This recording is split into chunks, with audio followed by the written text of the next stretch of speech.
All right, people of the internet, welcome to Atheist Edge. We are live. I'm joined today with Ryan, who is also a guest host on MDD on occasion. Ryan, how's it going tonight? Excellent. Sort of. Just recovering from a show last night. I got home around 4 o'clock after screaming at people for money, my free therapy sessions. So it's nice to finally meet you. It's an honor to be here. I mean, obviously, yeah, you've been running in very similar circles, but we've never actually gotten to cross paths. So it's going to be interesting to talk about some of our mutual experiences and kind of unpack maybe some things that if people do watch Modern Day Debate, that they're not going to hear the moderators talk about. Right. We're not gonna censor ourselves too much, are we? No, that's all right. We'll be All right. polite. We'll be polite to the people that we moderate, but we've got to be honest too, right? Yeah. Well, there's some very special people, but yeah, sorry, go ahead. So last night you were doing a debate or something else? No, I was just out making music, so I got a band that I play in. I sent you the link. So Kaz has told me like I gotta push myself and promote myself, so I'm gonna do it. You can find me at Ryan the Mod. You're not gonna find anything too interesting in the way of like big thoughts, but you know, you'll get to see me scream Kashmir at you, and that's kind of fun if you like Led Zeppelin. But you know, as for my own life, it's not. I guess that's why I moderate. I guess more is because I feel like there should be a lot more people that are better at debating these subjects, like kind of like getting down at the bottom of that Dunning-Kruger curve and being like, oh, I don't know jack shit. Oh no. But then there's also the other effect where, you know, you can have people on screen and be like, oh no, you're so bad at this, you make the other person look good.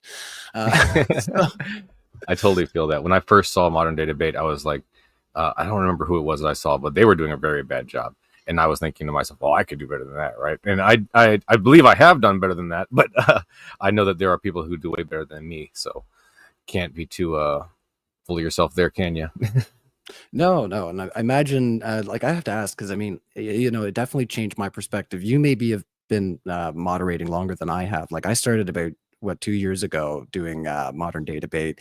I'd been involved with some call screening on the line very briefly. And then I had an email that I'd missed from James where it was like, hit like, you know, the wrong email folder. And he was like, yeah, I could use some help, you know, moderating. So, yeah, I quickly made my way over there. And I just have to ask though, like, did you find, and like I said, maybe you have prior experience that your outward behaviors about how you chose to engage with debate changed after sitting in the moderator chair?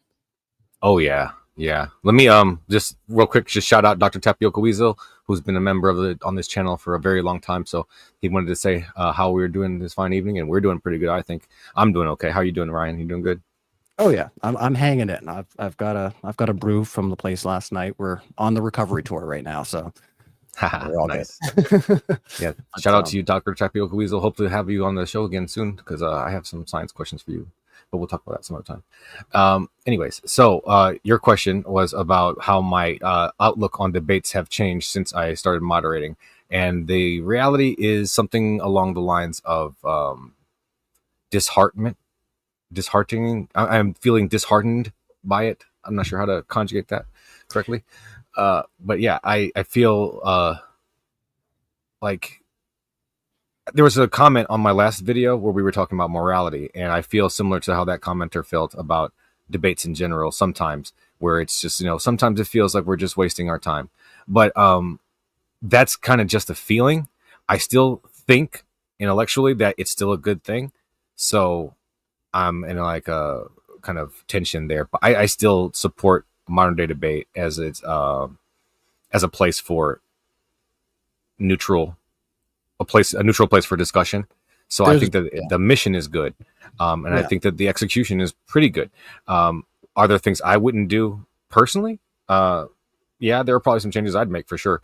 But yeah, I mean, like, honestly, I mean, we both probably can admit that, you know, we've got our own personal biases, I'm sure. I mean, you know, it's very hard not to inject, you know, yourself in any space that you're going to be in. But as for living out James, you know, James's vision of how moderation should be, that can be quite difficult sometimes. I mean, it's like, you know, it's kind of like, you know, when you're a kid and you're working your first like service job, and you're like, oh, this guy's such a dick. Have a nice day, right? They paid me to say this, right? Like, so it's like sometimes it feels very difficult to try to employ that vision. And other times, I guess the main criticism that I usually have is, well, my first one, which is where you can have somebody who's like an S tier debater or an S tier bullshitter, one of these people that love to go on about how nobody's been able to take down their arguments. Oh, because they always got to go here. And it's like, well, that's the place you should naturally go. But you're trying to convince people that that's not the way you should address that argument, even though it makes total sense. So do you have an example that you're thinking of specifically? You don't have to name a name, or just like, you know, the point that they were made or that they made. Well, I guess yeah, I was gonna say, like, watching a lot of the debates, like especially between some of these, what do you call them, the red pillars, I guess, or whatever they are, like the manosphere type people. I guess just watching how they can shift the debate into a topic that's totally unrelated, but can somehow convince the audience that this is the important thing that we should be debating about. So, you know, if I got to be plain about it, I mean, we're coming out to debate, you know, the adult entertainment industry, you know, Corn, I'll be good for the channel. And debater Andrew Wilson comes out and decides, well, we're going to debate about your personal morality and whether it aligns with necrophilia, which, and this is where you get into the comment section. You're like, okay, that's some S tier bullshit, in my opinion, to go into. And nobody's talking about that. That's not on the table. Like, we're all pretty settled on that one. All right. But no, we've got to try to make it about that. And the fact that there's people in the live chat that'll be like, oh yeah, based. Yeah, he got her there. And I'm like, but it's not even the topic, right? So, but people are enamored by, like I say, some of these debaters that are like, and you can't even touch this argument because XYZ label that I've put on you that makes you a degenerate, or, you know, not worth even having the conversation in the beginning. So they've already kind of like swept the feet out from underneath it. And I guess it's kind of like a criticism I have of some of the atheist shows too, where it's like, we've really left that Anthony Magnabosco, you know, street epistemology approach, where we're not really like talking to each other. We're just kind of talking at each other, trying to get a gotcha. There are a lot of times where I hear certain content creators, they'll say something along the lines of, I'm not trying to argue with you or trying to convince you. I'm just trying to convince the audience or whatever. But I think that it's more effective in actuality when you do try to convince the person you're talking to, because I think that that's the point of view that's being represented. A lot of people are going to try to gravitate towards that. So if you can move them, or even do something that might move them, that would have a greater effect on the people that are following them in the first place. Well, not only that, but then their hero that they're watching on screen, you know, their next method is generally to double down. So that can sometimes also be problematic, where it's like, okay, you know, going back to like some of the atheist shows that I used to indulge really heavily on, it was like, I guess like my main criticism is, I guess it's not, it doesn't seem conductive to actually changing people's minds. Like I said, it's more like we're just talking to our crew at this point. And I don't know. I think you're seeing a lot of it right now in America, where it's like, no matter what you guys were saying, you just couldn't pull these people away from the orange man. It's like they just wanted to bow at his feet for whatever reason. But now that he's stepping in his own poo-poo, now you're starting to see that shift. But no matter what we were doing, no matter what we were saying or criticisms that we could levy, didn't do anything. You know, it didn't.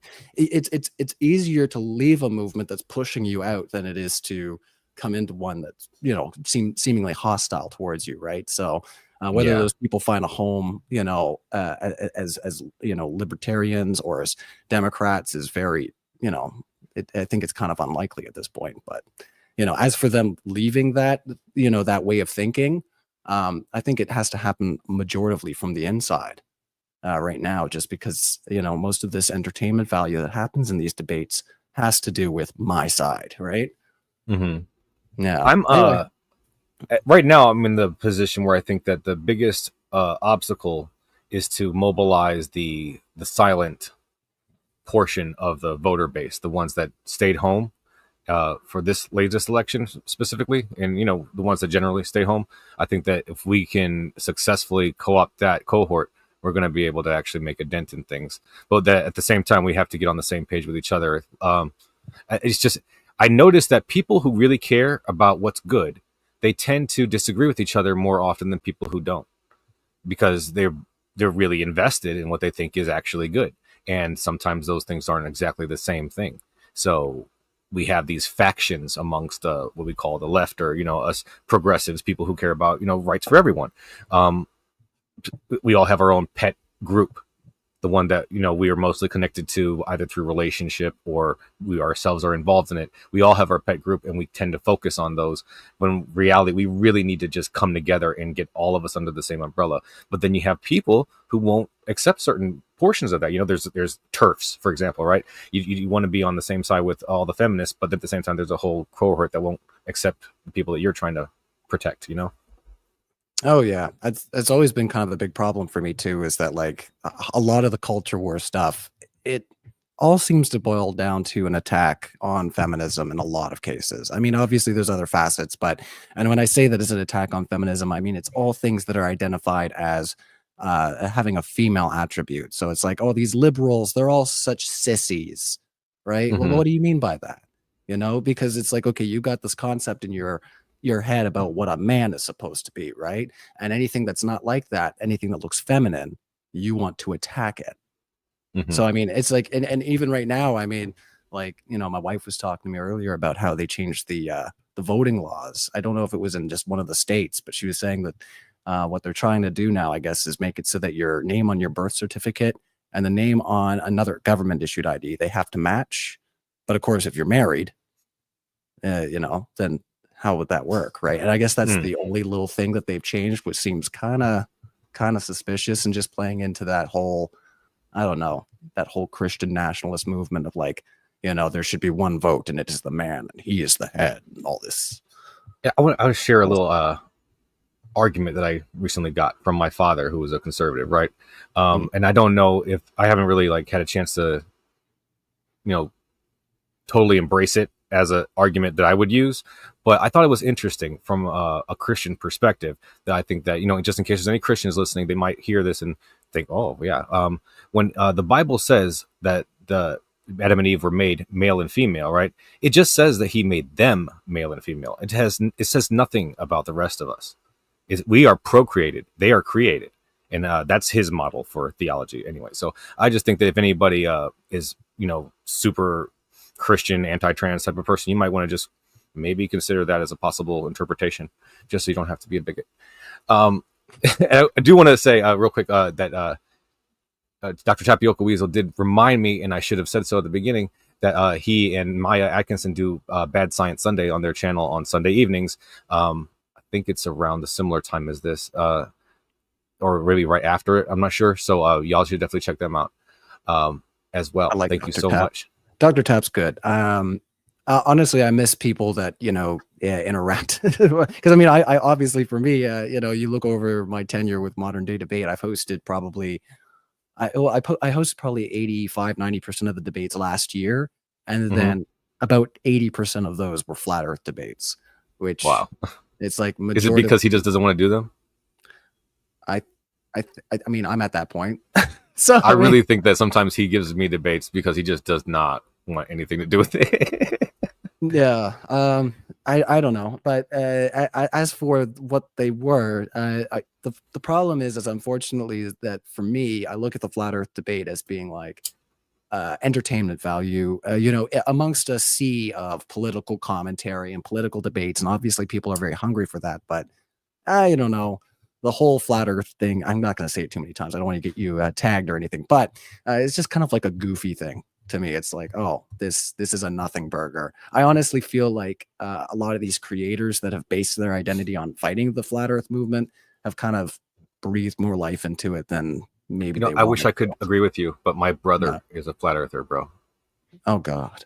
Oh no. Yeah. Sorry. I So mean, like, yeah. I wish I could agree with you, but I this is a very important. Like, I'm the only person in my family who is an atheist, who is on the left, who has any kind of care in the world for these issues that I care about. And it's mind blowing the way that their logic works sometimes. I try to I'm trying to get my dad back on the show at some point so we can hash things out, because I really feel like I've got him pinned down in our private conversations. But Yeah. maybe he'll see this and he'll disagree. So, I mean, I guess, like, I don't mean to, insult your family member or anything like that. I just wanted to ask, like, do you think, like I say, that these debates, like the ideas that they are presenting, is just kind of, I don't know. I've always just said it's kind of goofy to me, right? It's like, I don't know. Like I say, you got a very serious situation where it's like, okay, I've got somebody who's not vetting information properly, and that to me can lead to so many other issues, right? Yeah. Where it's like, oh, okay, you can believe that one thing for BS reasons. What is there that you can't believe, right? It's like the whole argument against faith that we commonly hear. Like, you can believe anything on faith. So it becomes like a bit of a red flag for people that are really trying to eliminate that. Even though I think we all do it, we all have things that we just take on that value, even though maybe we shouldn't. It's like, we try to do our best to not and stamp it out when we identify it, right? Like, oh, I don't have good reason there. Shoot. Yeah, I think it's very important that we try to reflect on our epistemology and try to figure out our exact reasons for why we believe the things that we do.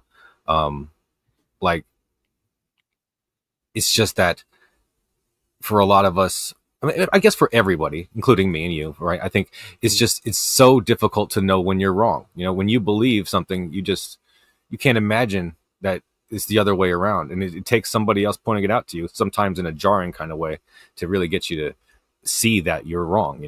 It takes it's different for everybody. Like, for one person, a debater who is very soft-spoken and trying to be relatable and apathetic and empathetic, I should say, is going to be more able to change their mind, so to speak, whereas somebody who's more in your face, somebody who is really trying to shake you, is going to be able to get to certain people. Oh, I know. I was gonna say, I was before I did any moderating, I was one of those people that it was like, oh, there's a hill, I'm gonna go up there and die. Okay, like somebody said what, I'm gonna go over there and debate with them and argue with them. And in hindsight, it's like, oh, that was kind of an embarrassing way to be. But it's all, I guess that's why they call it the angry atheist phase, is because you kind of go through a period of being like, they lied, right? And you feel slighted. But yeah, no, there is definitely I'm sorry, go ahead. No, I was just saying, like, I think a lot of people have that experience where they're like, oh, I embarrassed myself, whoopsie, like, I better check myself before I completely wreck my pants. Yeah, I mean, I don't know if I'm all the way out of it, I guess. I don't know. I certainly try to be more empathetic and try to come at people in a more in a way that they will actually be receptive to, which is not necessarily correct usually all the time. I hope I have a good track record with that, but nobody's keeping score. So I think, I don't know, man. It's just there's a lot of us on our side that are very easily that are willing to block and disconnect from other people very quickly. But if that's taken to the extreme, where somebody on the right has nobody on the left in their social media feed giving them any other perspective and challenging them in any kind of way, then they're just stuck in an echo chamber. And it's like we're banishing them to the echo chamber when we disconnect with them. I personally have, and I don't say that everybody needs to do this, because obviously there are certain people with different thresholds of tolerance for this kind of BS. But for me, I try to not, I don't ban anybody. I don't block anybody. This channel has some banned people that were just banned before I took over, and I'm leaving it that way. But other than that, I'm not trying to disconnect from anybody in a way that won't ever give them an opportunity to change, because we need as many people as we can on our side.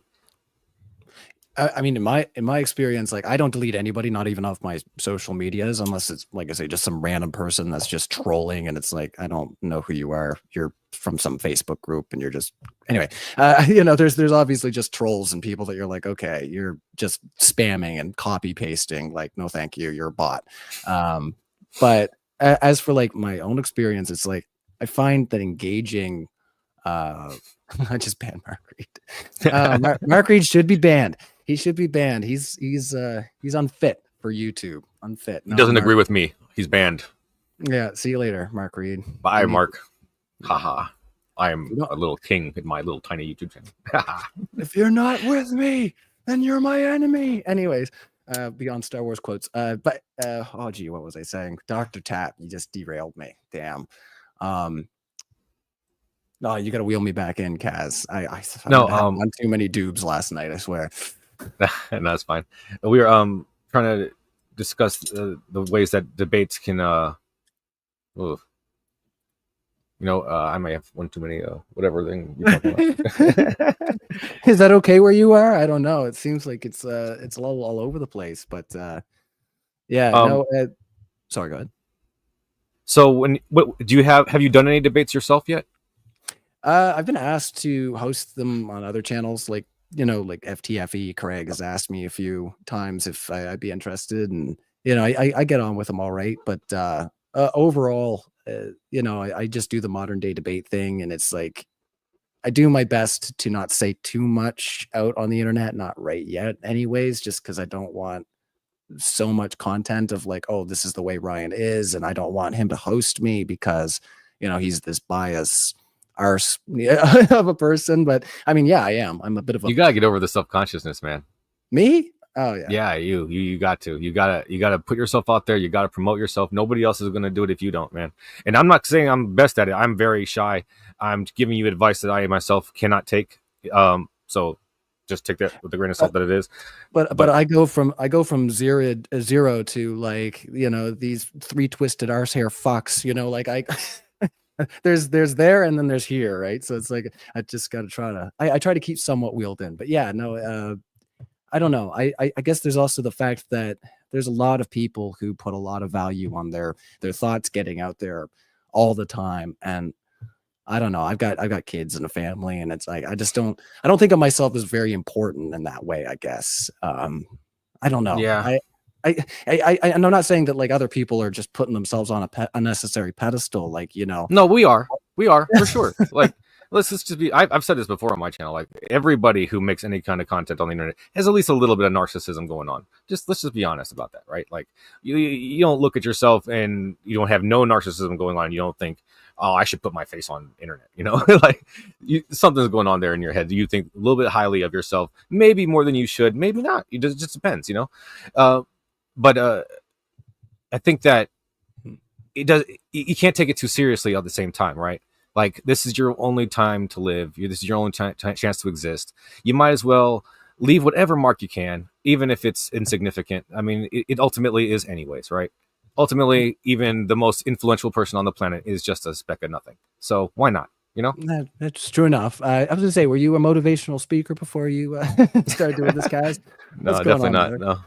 Oh, that's fun. Well, I was gonna say now, I've got to ask as well, because it's one of those, like I say, similar experience things. Like, we both probably have our own methods of room control, and like I say, on modern day debate, there's going to be our own way of we want to do things, and then there's the modern day debate way of how you moderate. But so I guess I should ask, like, if you're moderating a debate on this channel, you're doing your own thing.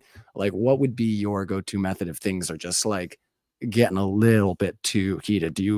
Are you going to let the crazy happen and just like let the moment be pure, or are you just kind of like, no, it's getting way out in the weeds, everybody's completely off base? My trigger is usually when somebody in the audience that I trust thinks that it's time to stop it. That's when I'll usually try to step in, because before that, I feel like my bias is going to influence what I think is the appropriate time to step in, and I don't want to step on somebody's toes inadvertently when I shouldn't have, just because of my bias. So I definitely try to be standoffish in that regard. I want to let the conversation evolve, and I want the people to battle each other with their own merits, and that's not always necessarily just the facts. It's also rhetoric, it's also style, and poise, all these different little aspects that you have to cultivate to become a good debater. That's why you're here, right? To show off what you can do. And I don't want to rob you of the chance to do that, right? You're here to show everybody that you can shut this crap down. If I shut it down before you, then you don't get a chance to shine either, Yeah. No, I mean, usually for me, it's just timing. Like, if I've just been paying attention and it's like, oh, he's been trying to jump in and this person's been steamrolling for a minute, then I'll usually pop in. But other than that, there's not a whole lot of injection. I mean, the flat earth debates when, you got somebody like Ross Perry on there and he just wants to be interrupting every 2 seconds. You can be a little more hands-on with Ross. He doesn't seem to mind, but there are other people really pissed off. There's other people that they let you know that you have a superpower. So I mean, not to call out anybody, T-Jump, they tell you like, if you put me on mute, I'm gonna leave, and I'm like, all right, noted, right? As soon as I want to get rid of you, on mute with you. I mean, Oz, I was gonna say, got very similar to that. So it was like, I haven't heard from Oz in so long though. So it's one of those things. We were very close for a long while there, and it's not like we had a major fallout or anything like that. We don't work on the same show anymore, but I haven't even seen him on Matters Now. I don't know if you've heard from him. I just gotta ask, because last debate I think I saw you host, it was like I said, I'm pretty sure that was the last one that you did on Modern Day Debate. It was the craziest flat earth, like, people, like I said, we were talking a little bit before the show. I called him Zerk the Jerk, this Zerka guy that you had on. I'd never seen somebody just talk about how everybody's a bunch of triggered snowflake liberals while just screaming at the top of his lungs. Very calm. I do remember at the end of that debate, I definitely considered never doing one again. It was horrible.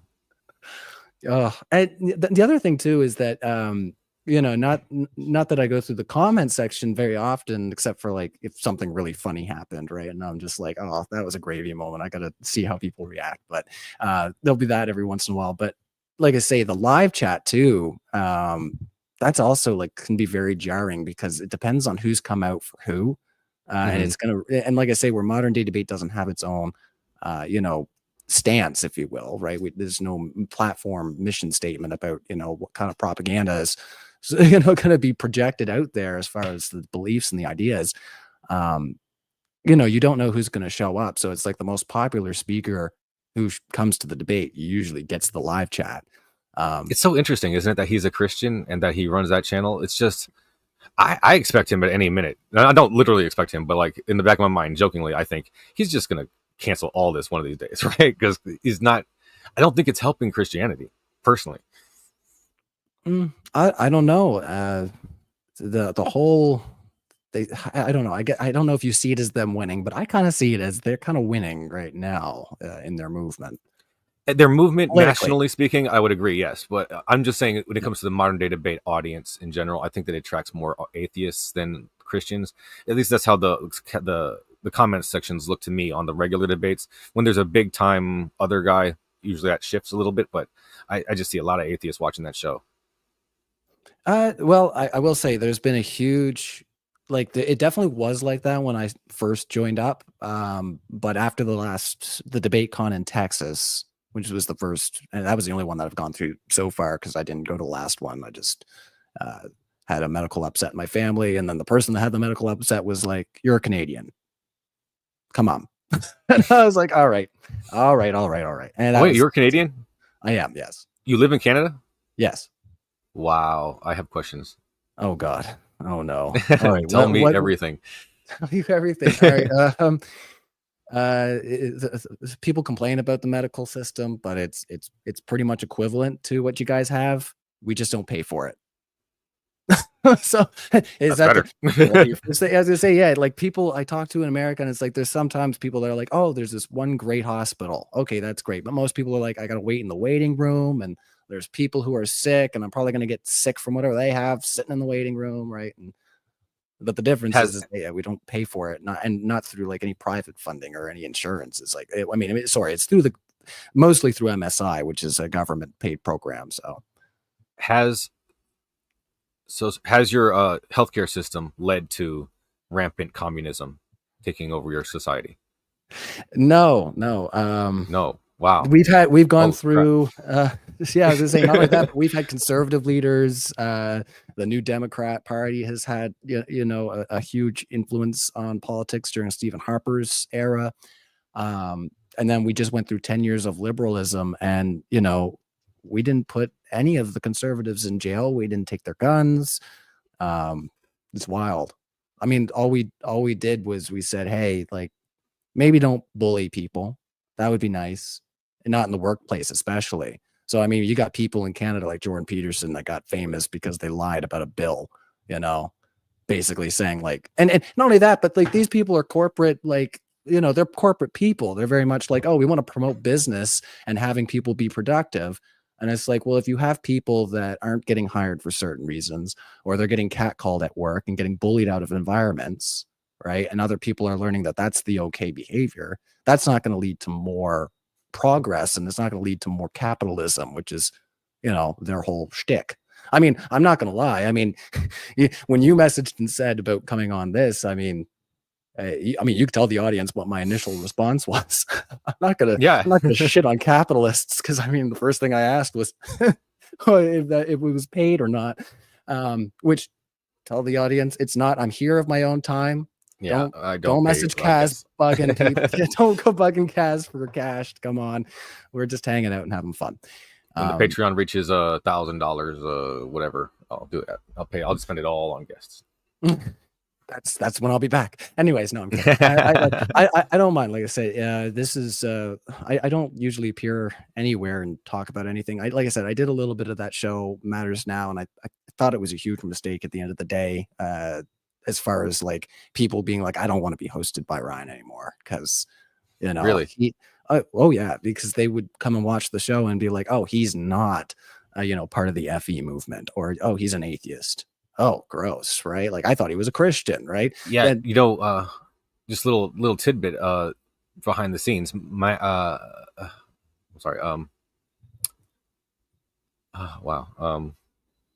When was that? It was maybe like a year ago, I think, maybe a little bit longer than that. James asked me to take the atheist out of my name when I was hosting the show.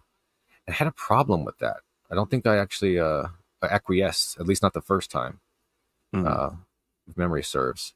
I guess he was getting messages from people saying that the word atheist in my name as Atheist Edge is somehow biasing my moderation, and I was flabbergasted by that idea. I was like, I'm here in part to promote my channel, as well as anything else. So I want to have the name of my channel displayed, like, obviously, right?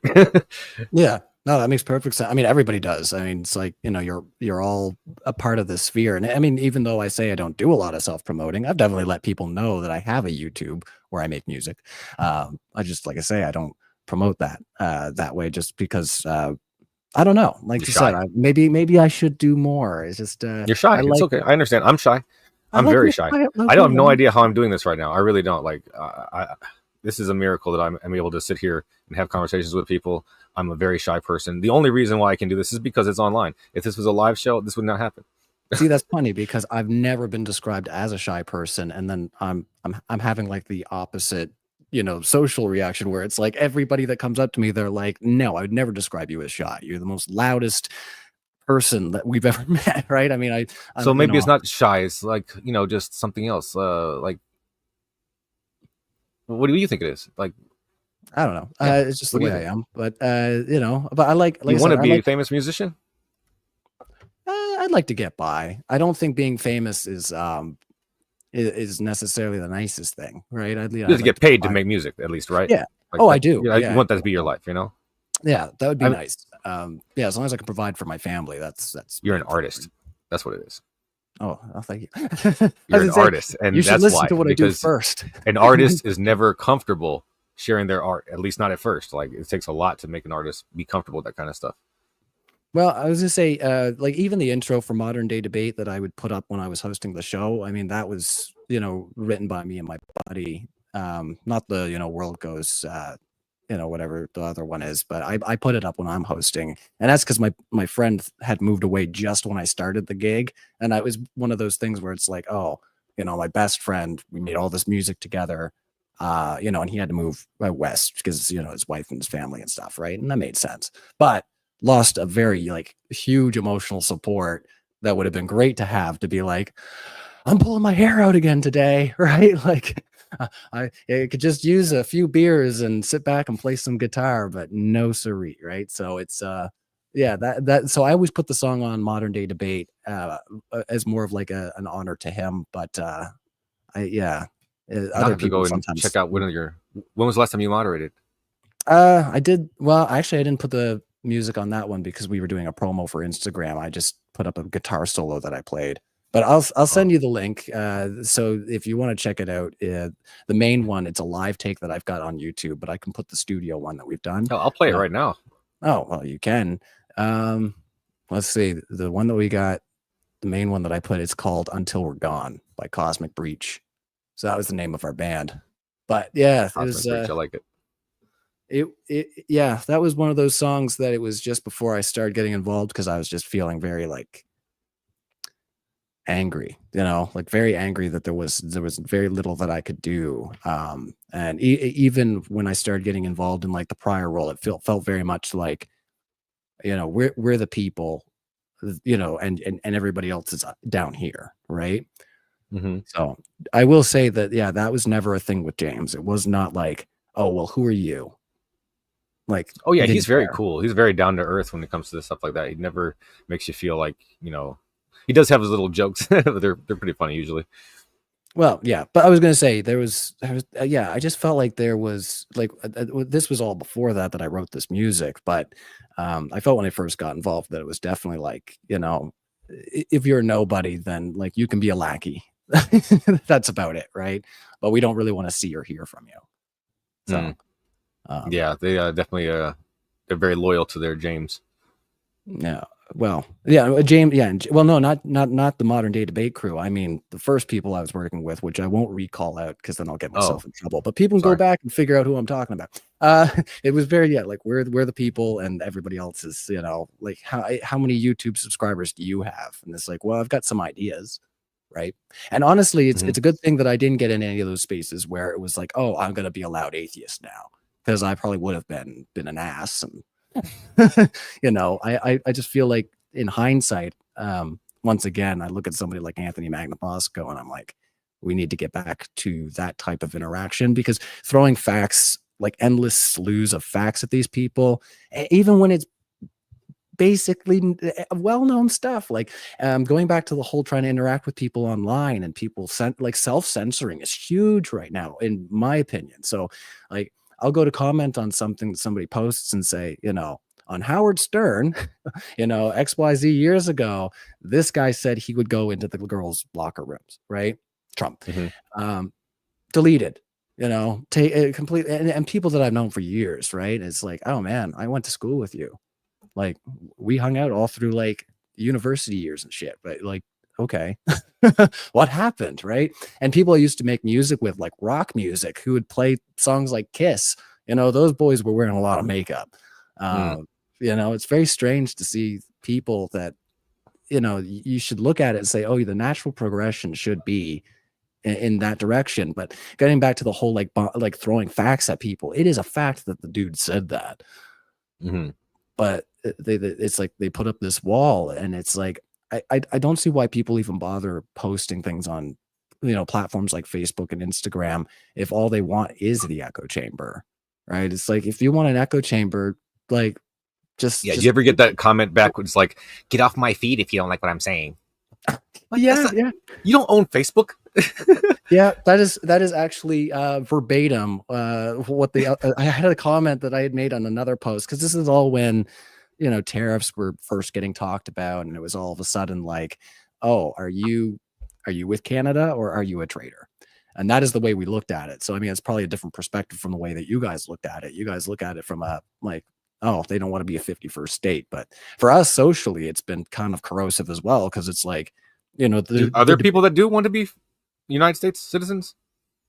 there are some people that think it would be a good idea. So we're talking Really? about, yeah, but we're talking about like 10% or And they'd less. be like willing to get out and go and vote for that? You think?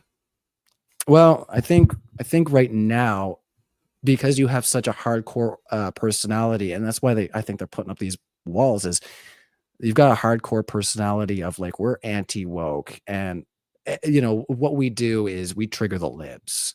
Oh yeah. And if it wasn't for these liberals being the way that they are, well, we would be nice and gentle and caring and totally rational at all times. But because I got to trigger those libs, I'm going to be a troll. It's, Mhm. that, and I just don't, anyway, that's kind of, a strong thing that happens here too, where it's like, oh, we can see that, oh, Trump says this thing and he's just trying to get under everyone's skin because he's so funny. And it's like, no, he tests the waters. That's why you can find a picture of him holding the LGBTQ flag. He checks the polls, he checks the numbers, and when his base says, don't really like that, then he shifts gears and goes into something else and says, people were getting a bit yippy. Okay. Right. What that means. And then want to say he didn't blink. And They this is still where I defend say, it. Like, yeah, and that's the problem as well, is it's like, well, talking about the comment section, these people show up in a jersey, right? That's the major problem, I think. If we're going to talk about the value of debates, there is a value to debate, but there's a huge problem as well, right? And a huge problem has to do with the audience, I think, as well, and the way that a speaker is going to interact with those audience. Because we go out there like yourself on YouTube, and you're cultivating those people, and they're going to hold you accountable in certain ways, right? And then it's up to you whether you're going to mold to the audience that you cultivated, which most will, or if you're going to stay true to your course and say, no, a couple people were saying this, and you guys are bogus, right? Like mhm. you're talking bananas right now, and I'm going to tell you why, right? So you definitely see a lot of content creators that will do that, but I think more so people are just going to be like, oh, the audience didn't like that. Not financially the good thing to do. Probably keep Right. going in this direction. Oh, they really liked it when I called that OnlyFans girl a whore. Oh boy, I'm going to do that every day. Right. Oh, And it that's got their whole clipped. personality. Yeah, and that's the other thing too, is it's like they become so empty. Like with up here, what was going on is you had all these people saying about, like, oh, Trudeau, he's this liberal guy, and he doesn't want you to call people he or she, it's always they, which no, just they tried to make it sound like he's some radical speech enforcer. So what happened, and it was just like one of these most brilliant political moves, honestly, and humbling. He just stepped down, right? Um, and this is where I felt like our conservative mask came off in Canada.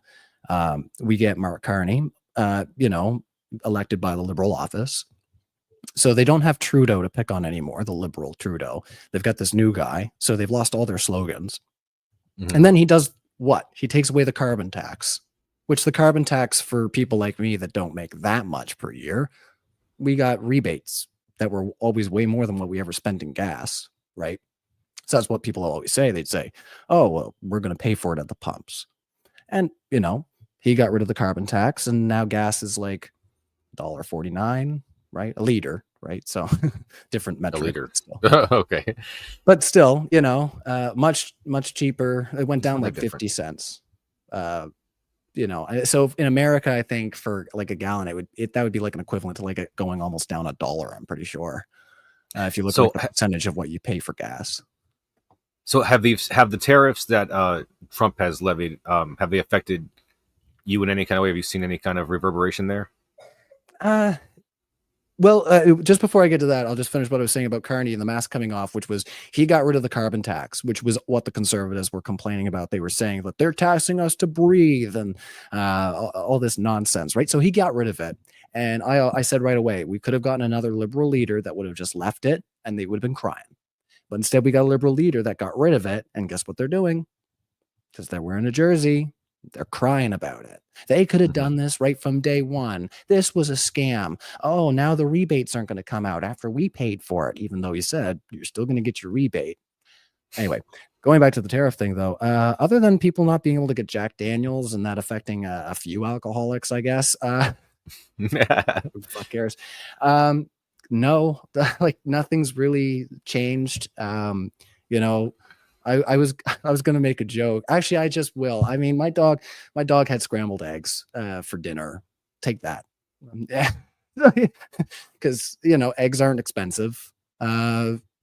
that's like it does suck. Like we look at America and it's like, okay, What? you got all these problems, and the weirdest thing too is that you guys had put Trump in office, and he was saying, you start going into this rhetoric about how Canada is ripping us off and all of this stuff about how our leaders don't know how to run the country, and then like a week after that, our liberal leader at the time, Justin Trudeau, says, "Well, we're going to just take away the GST from November until February. We're just going to get rid of it." GST being we sales tax on everything. General So sales tax. yeah, so we got 15% that we weren't paying, which was awesome. Like for toys, alcohol, marijuana, even everything, no taxes on the sale. So to me, it's like, okay, they're doing that while America's talking about, basically profiling people who might look off-white to ask them if they have papers. Right. And our government's like, hey, would you like to just have a GST break? That government that just doesn't know how to do anything for its people, I guess, right? Yeah, it's jarring. And like I said, it's one of those things where sometimes I feel like we are kind of screaming at you guys down there of like, how can it get so messed up? Like, so many countries. We're screaming here too, man. I'll tell you. Well, I was gonna say, it's not just Canada. It's like there's so many countries that have provided not a perfect roadmap, but at least a progressive roadmap that's like, this would be better for everybody, right? And now you guys are like fighting for Social Security now because you got some guy that apparently, even though he's an addict to money, just doesn't need anymore, right? I think everybody, I think in the circles I've been running in, they keep saying it's like a heroin addict that, he's done enough. He doesn't want any more because he's had so much already, right? Why would he ever want any more? He wants more. Like that guy wanted to be a trillionaire. He wanted that status. It's not going to happen. I got a fun one for you. So the tariffs didn't really affect us. It's going to affect Americans majoritively. Unless I shouldn't say that. There's been a few threats in the auto sector for sure, saying like, okay, things could get a little bit more expensive to purchase vehicles.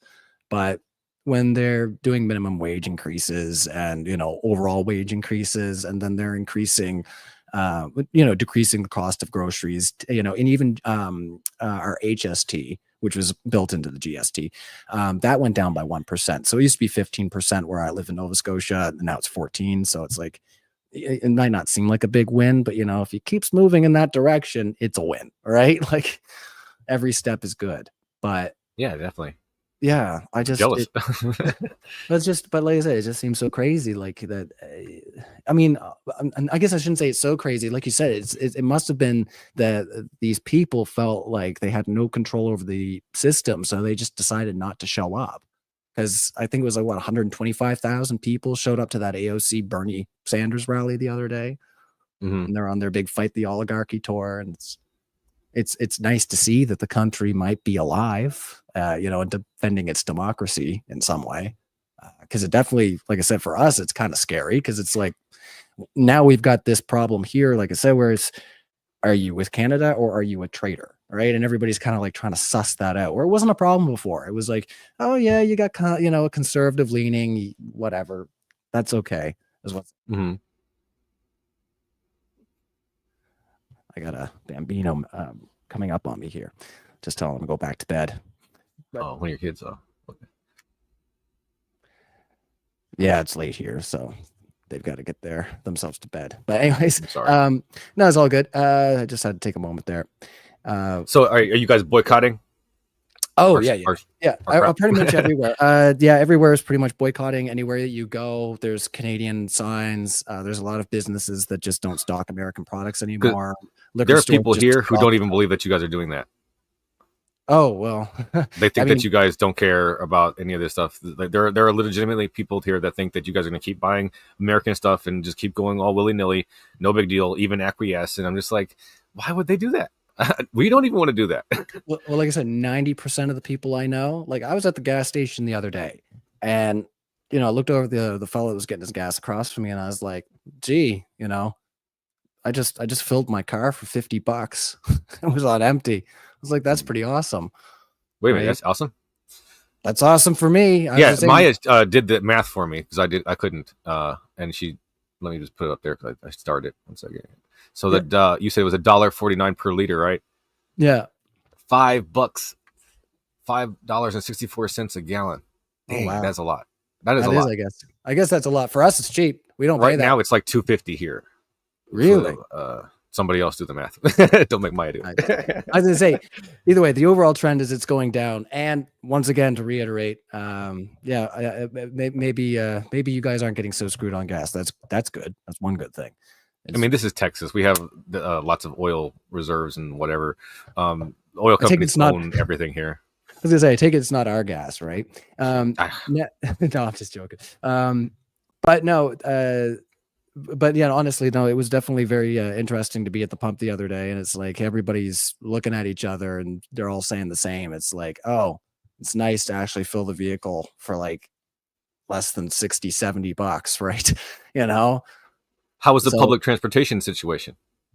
Public transportation, I mean, I live in a small town. We've got buses that'll take people around, but majoritively, everything around here is within a half hour from most things that you need, and there's always like general stores. Like, it's a pretty well, so you could function without a car if you had to, right? Yeah, unless you live really rural, of course. I mean, if you live out in the middle of the boonies, it could be a little more difficult, but you could always get deliveries and stuff, right? Yeah, that's where it's usually advised it's best not to be an arse. Totally. It's good to have a friend or two in case your car breaks down. Yeah, definitely. But I was going to say, getting back to the whole tariff thing as well, one of the interesting things that I found as well, and Jamie Raskin had brought it up on David Pakman's show, and I thought it was one of these things I hadn't heard yet, but it got me interested in looking at the timeline of how this all unfolded.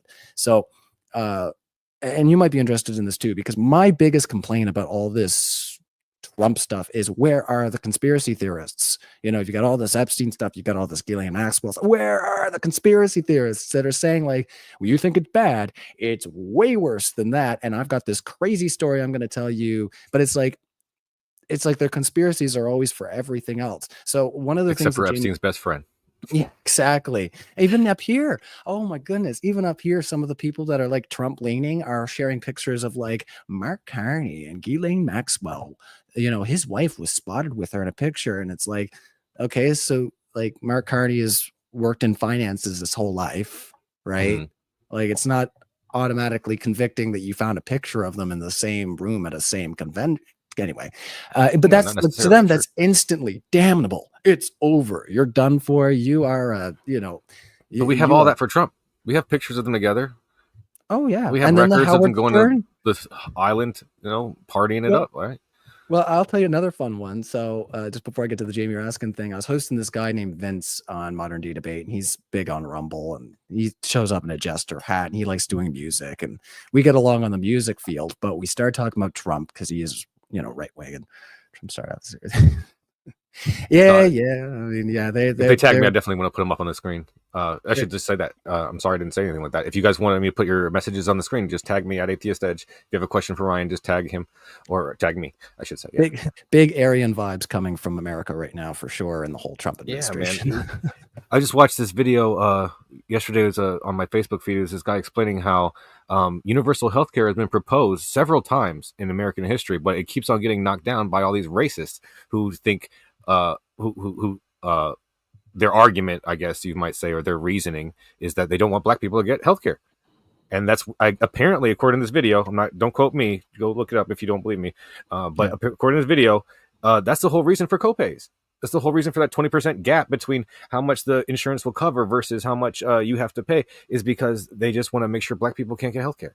Well, I mean, based on, old history and new history, it's one of those things where it's like, maybe there's some truth there, because it's like, and I mean, it's one of those things where it's like, I don't doubt it. It's so sad. Somebody would have to show me that it's not true for me to not believe. I was going to say, it's so sad that just on the surface, hearing that from you, I'm like, that sounds entirely believable, and likely, honestly, based on the history, modern and new, right? It's like, you've got I say it all the time. You got all these people that a huge concern for, people that are pale complected like me is running into other people that don't want to acknowledge their privilege just in being in that complexion category, right? Where it's like, hey, and they want to say, oh well, like, my dad was a drunk and my mom was a druggie and I had a hard life too. And it's like, yes, but people that looked like you could own things at that time. Everybody else was people like you could play Monopoly, and the other people could just land on properties and pay rent. They were allowed to play, but they weren't allowed to win, right? You were allowed to win, and so were your ancestors. There's like most of the people I talk to, it's just the craziest thing. Well, they'll be talking about like how hard life has been for them. And I'm sure that like in that moment, because young people, there's a lot of struggle, but you're gonna get a house someday, a lot of you, because your parents are gonna die and you're gonna inherit a house. Unless you got siblings and you're an arse and nobody wants to deal with you. You just wait some time, you'll probably get something. It's like in my family, how did we acquire land? Right? Well, Yeah, my land is grandfather was everything, man. white. Yeah, The my idea grandpa that was white. the That 40 was acres it. and a mule was actually a actual document that the United States government had actually promised to people from that time, and they just reneged on the deal. They totally didn't give them the 40 acres and a mule that they were promised. It's not But even some kind of social movement from modern day. People like to make it seem that way, right? Like it's just an idea that we have now to try to make things better, but it's actually on paper a promise from the government for our ancestors.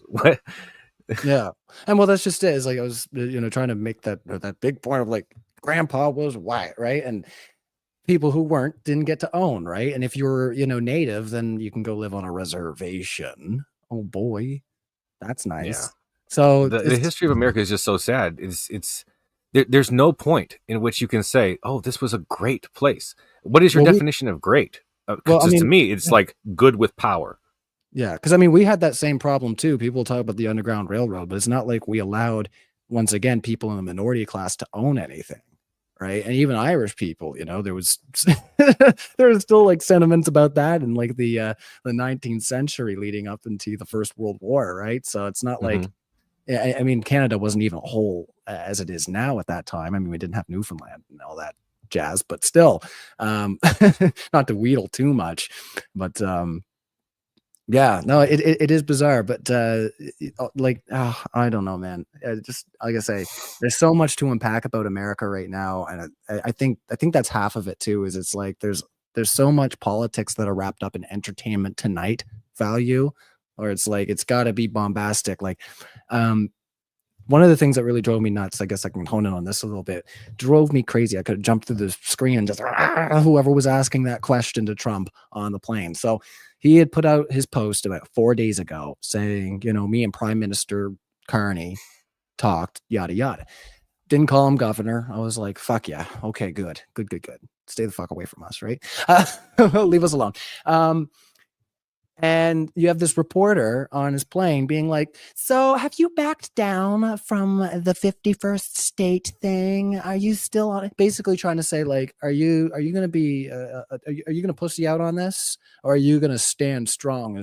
And this is the way she was asking the question. And I'm like, I could jump through the screen right now. And it's like, she wants that headline. Whoever's asking that question, they want whatever the next and it was all over the news. Trump still saying 51st state about Canada, and I'm like, he hadn't said anything in days. Why would the reporters try to make him feel like you're not very macho because you're seemingly reneging on this? And it's like, no, it's a Because smart you're thing to worried that he'll do. double down even harder once his Well, manhood is challenged. like a big reason why I wasn't at the debate con was simply that reason. It was like all of Canada was like, no, we're canceling trips. If we don't have to go, we're not going, right? Like, Hmm. and that of course is going to have a huge impact on tourism and other I things. But hope that's so. been I our hope all whole. the Canadians just totally boycott everything because he doesn't make any money if nobody buys anything. The tariffs only are worth anything if people buy stuff, and he's trying to start a tariff war on all fronts. You don't start wars on all fronts. You try to stick to just one if you can. You should probably have zero if possible. But I mean, he's obviously not thinking this through. So Yeah. I really don't want us to make any money off of this stuff. If he's going to try to be like, I understand if you want to make deals to have a more equitable situation with other countries, then make a deal, talk to people, be like, let's see what we can do. But you just right out the gate, you come out swinging, and you're the hostile one. You're the aggressor. Nobody has to capitulate to that. I wouldn't. No, no. I mean, like to us, it's like, yeah, we're not gonna pucker up and kiss his arse because it's like you saw these media outlets. If they would have just gone to court with Trump instead of just paying him a settlement, like I bet he wouldn't have gotten half of what he's done so far because he'd be tied up in all this nonsense. But instead, you've had all these news outlets that paid the bribe to be left alone, and now and companies all over the place, people that were, they were to stand strong with the DEI programs and all this other crap, and then as soon as they had a chance, they dropped them and just paid him their little. The fact that there's an inauguration fund is something that blows my mind. Like, there's a fund that we give money to so he can throw a party, parade, whatever, something. Hey, he wants military parade now, which is just what is this? This is America, like the place where we like had a revolution against our king. Like, we're giving tribute to this dude. Did we do this with Obama? Did we? Is this a thing that we have been doing? No, I mean, like every leader has had unnecessary sycophants. I'm sure, like there's people that are just like diehards that no matter what that person does, whether good or bad, they're going to stand next to it, just like the Trump's crew. But I think it's just more and more extreme. Like you see that they wanted to get between those people that were kind of in the middle, the people that could actually look at the policies and say, oh, that seems like a good thing, expanding, help for children with disabilities and stuff. I heard a lot of people making great commentary about like, oh, that was actually a good thing that Trump did. Well, whether it actually was, and there's other things buried in there that are problematic, but I heard lots of people talk about like that one thing specifically. But everything else, they were, holy lightning, this is awful, right? It is. It's so awful. But to get into my my little conspiracy theory that kind of generated from Jamie Raskin, yeah, this is generated from a comment that he had made where I was like, I got to go look at the timeline. So if you go look at the timeline, it was early December that Trump's going on about how Elon's not the real president. He had all these people coming out saying, who's really going to be running the office, right? And come to find out, it really was a lot of Elon.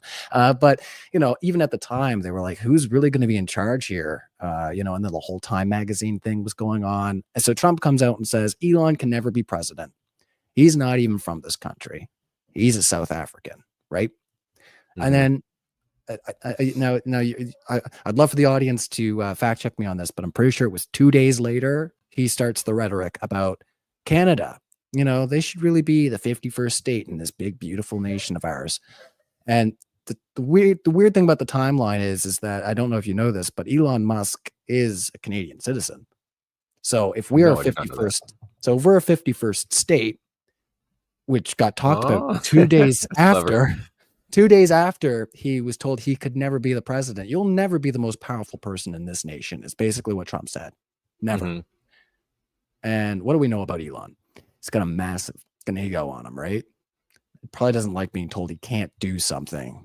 It's kind of like his thing, is he does whatever he wants, seemingly. So I don't know. I'm not going to say it's for a for sure thing. It just seems like a really suspect timeline. And one of the only ways that he could still within that legal framework that's, that the country's built on right now. And I think in 4 years, if you don't have an election, then you will have a revolution. But if Canada was a 51st state, the day that would happen, Elon would be running against Trump. He'd be saying these tariffs are bad. And, he already is kind of doing that. But he wouldn't win. No, he would not be able to beat Trump. He would not win. But I think that he has enough money that he would try. And he might try to. There's this video where Trump. I'm not saying that this is a fact. This is not a.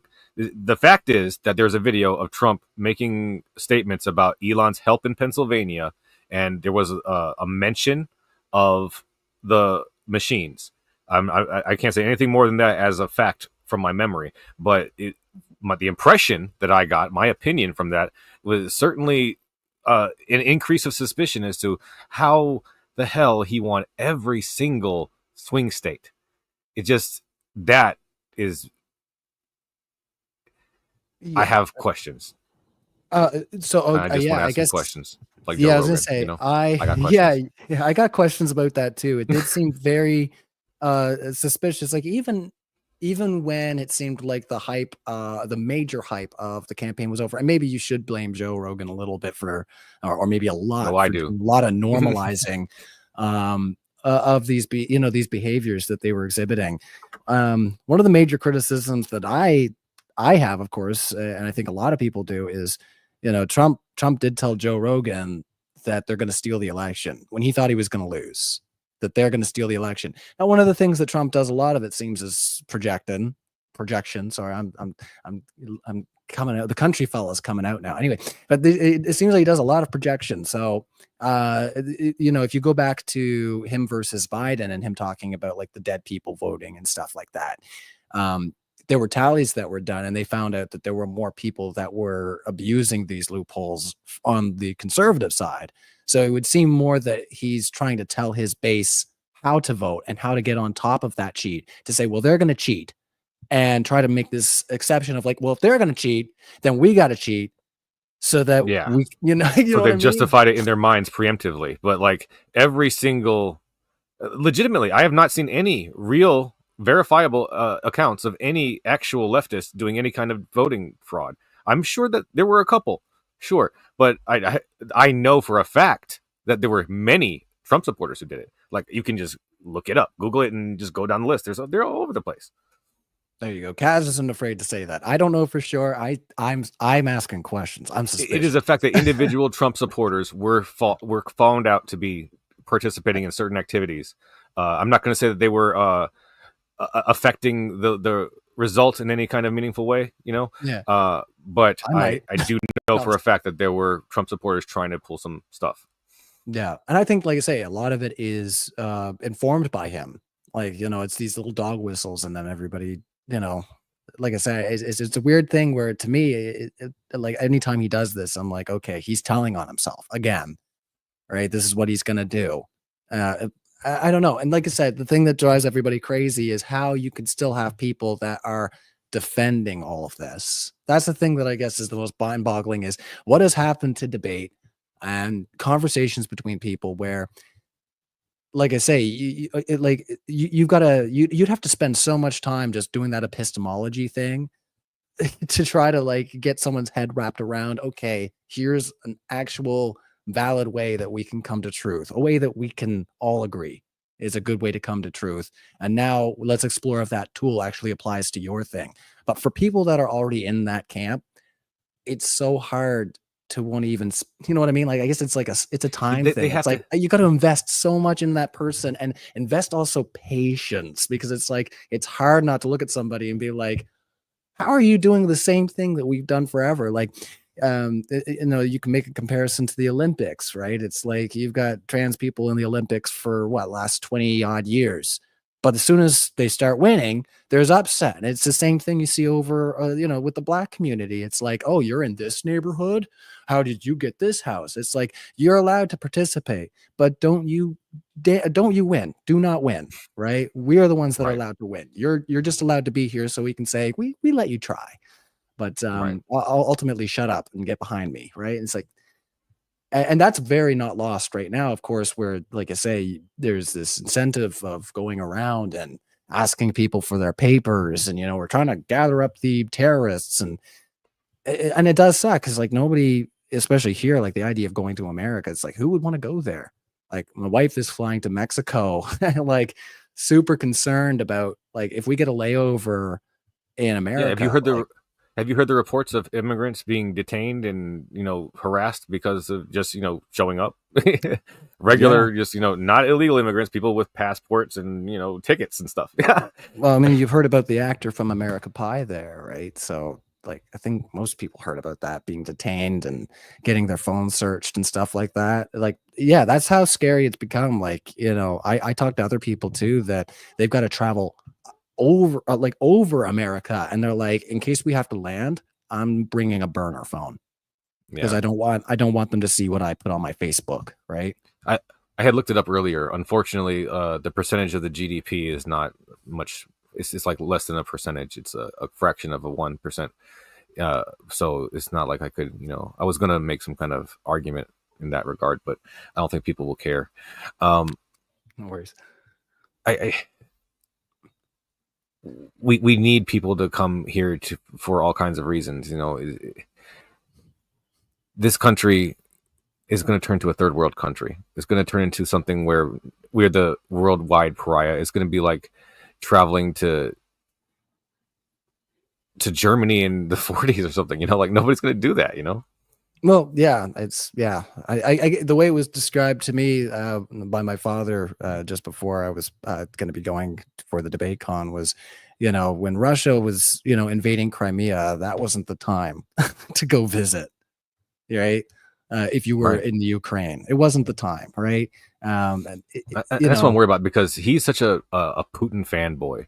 I'm really worried that a lot of people on the right really think that this stuff about Greenland and Canada is just going to fizzle over or whatever, not become anything. But I think that this guy is so narcissistic that if he sees Putin doing it, getting away with it, with Crimea, with Ukraine, with whatever, he's going to think to himself, I can do that too. I should be able to do that too. I'm bigger and better than him.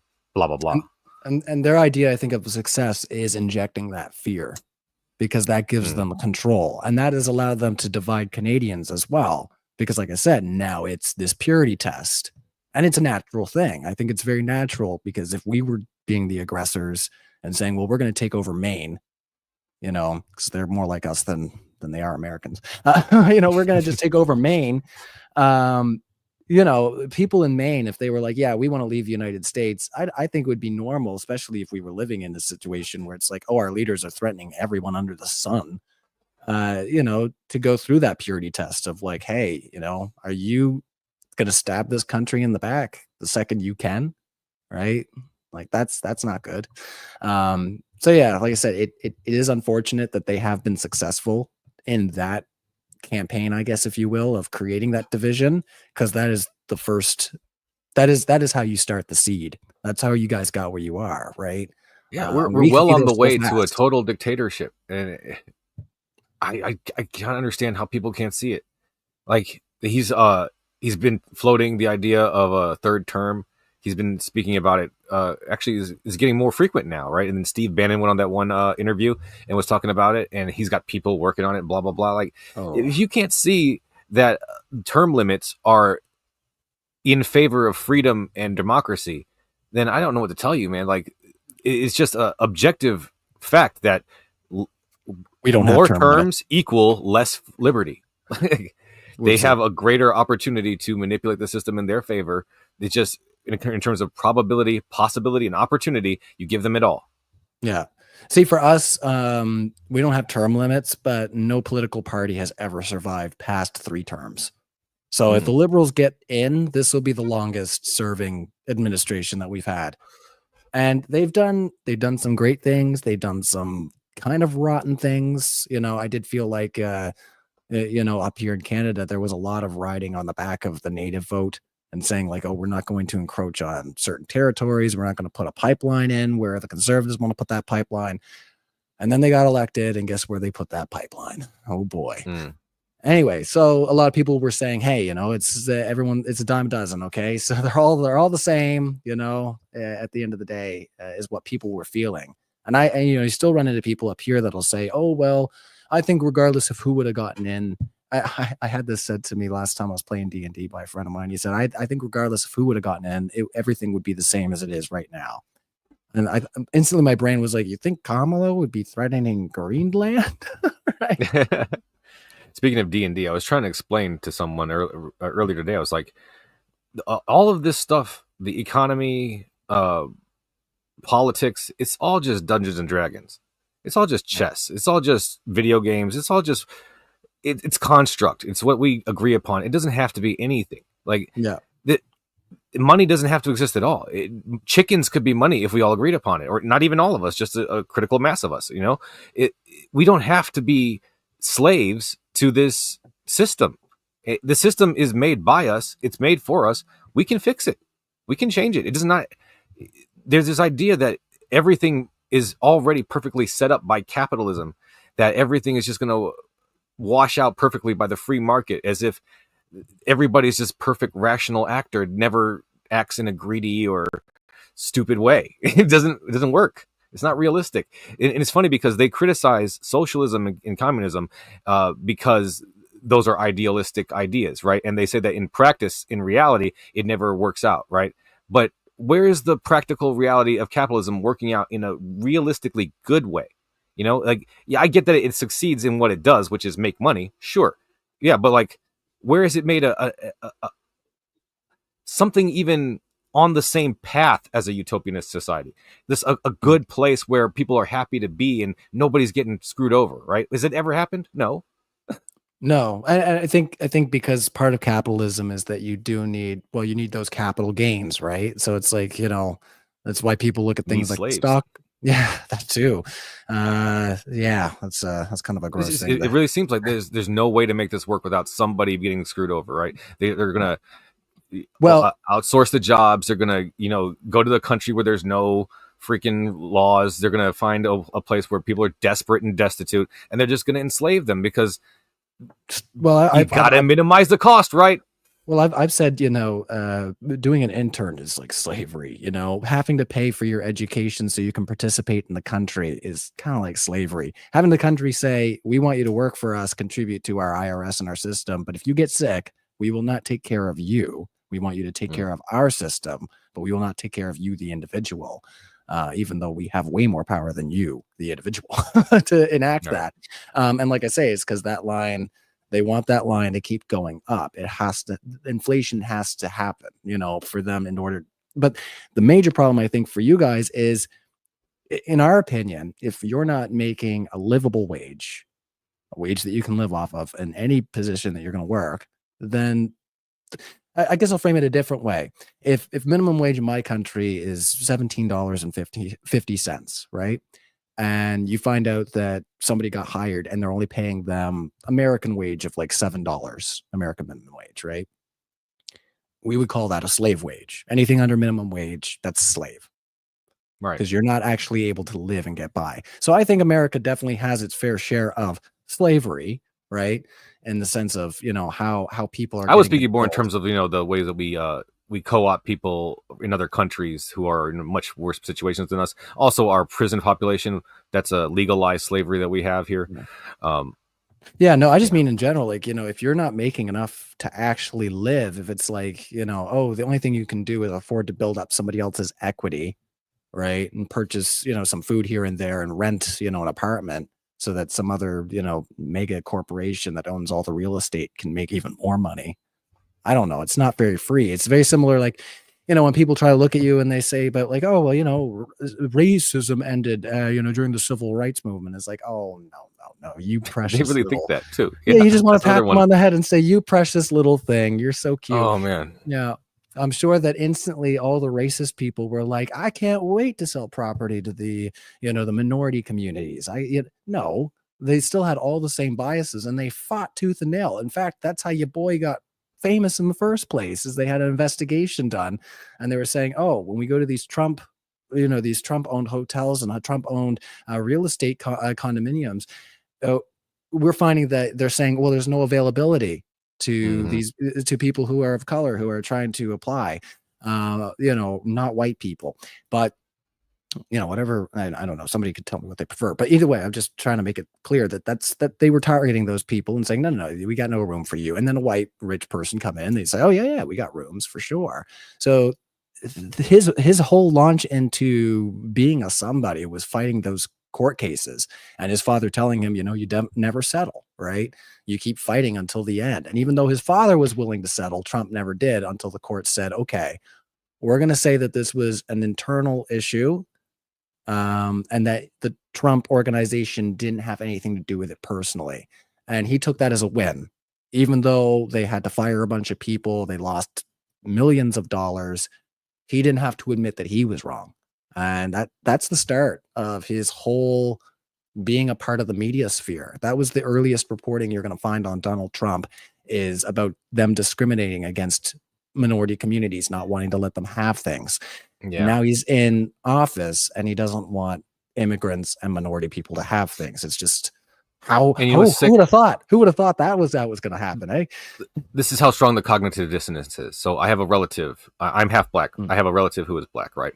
And they were telling me when they were young, they were discriminated heavily against at Denny's. Is one of the places that they particularly remember. They went to Denny's and they were just awful to them, and they would never go back there again, right? But this same person supports Trump. That's how do you square that? It's insane, right? Like, how do you do that? How do you refuse to go to this restaurant ever again? I mean, I'm sure Denny's isn't still owned by the exact same people. Maybe they are. I don't know. But I mean, time has passed. So if you wanted to, I still would agree that if you experienced that, screw them, right? They don't need your money. I was at a bar and there was a lady with blue hair. But Trump doesn't need your money either, you know? And she got upset with me, and now I love Trump. I made a bad joke at the bar, and the blue-haired lady got angry at me, and now I support Trump, and I just want to trigger the libs. Yeah. Anyway, a lot of these things too. It's like, how is it that they're able to convince their base that the people that have no power, like find me the trans person in political office, right? Like, how is it that these are the individuals that are supposedly ruining your American dream, right? Or the wokies and basically people that don't pick on other people, I guess, right? It's all about money and racism, I think. It's just they have this fantasy in their minds that they're going to be the rich big dog on campus one day, and they don't want to have to pay anybody or help anybody else once that happens. Well, like going back to the Peterson thing, it's like, you know, the government, if anything, it was very pro-capitalism of them to say, hey, in the workplace, we're not going to allow these discriminations because we want productivity. Right. Really, yes, you know, people would say, oh, it's kind of them. It's nice of them. They don't want people to be discriminated against. That's not really what it's about. It's about productivity, and people are far more productive when they are in a positive work environment. So it's just smart. It's just smart. If that's what your goal is to have positive capitalism and have that system moving, then you want people that are going to be happy to exist in it. If you're existing in it and you're absolutely miserable, well, then it's a failure, right? And that's why you have that 125,000 people out protesting in the street. You know, with all these media companies that have been bought off who won't even report about it half the time. Like, that's the other thing that blows the mind is how long did it take for mainstream media to even start touching that with like a 10-foot pole? Like Anderson Cooper, like maybe a week ago, finally sat down with Bernie, right? It's like, and they, you know, it's very hard. And then, like I say, you've got all these people that are convinced that like, oh, Elon's doing the right thing. And they're on Facebook or they're on X and they're giving out these opinions. And a lot of where they're getting their opinions are from memes and shit like that, right? It's like nobody wants waste, fraud, and abuse. Nobody wants that. I don't want that. I don't know anybody who does, right? But he's not going after that. The few examples that people have brought up to me, I look into them and I'm like, this is not waste. This is a good idea. There was one about bobcat urine and rats, and they're all like making fun of this like it's a stupid idea. They're testing the effect of predatory hormones on PTSD reactions in the rats. Like, this is helpful for soldiers and the people that we sent off to war to fight our stupid battles for us. Like, we should definitely understand how that works in mammals, maybe. Sorry, I didn't mean to snicker. Just my brain instantly just went transgenic mice. The transgenic mice, yes. It's not transgender. Mice. I'm sorry, no, that's not the same thing. So tell me the truth. Were there a bunch of mice in America that were going to doctors and saying, "I really just don't feel right in my body"? What happened there? Just tell me the truth about the transgender mice. Don't be a liberal about it. Tell me the truth. They're so insane, man. They just don't. And we are all guilty of, hearing things that suit our bias and running with it. I'm guilty of it. I've probably done it on this episode at least once. But if somebody points it out to me, I'm definitely going to take a look. And if I see that I was wrong, I'm going to say so. Why can't we just do that? Is that so hard?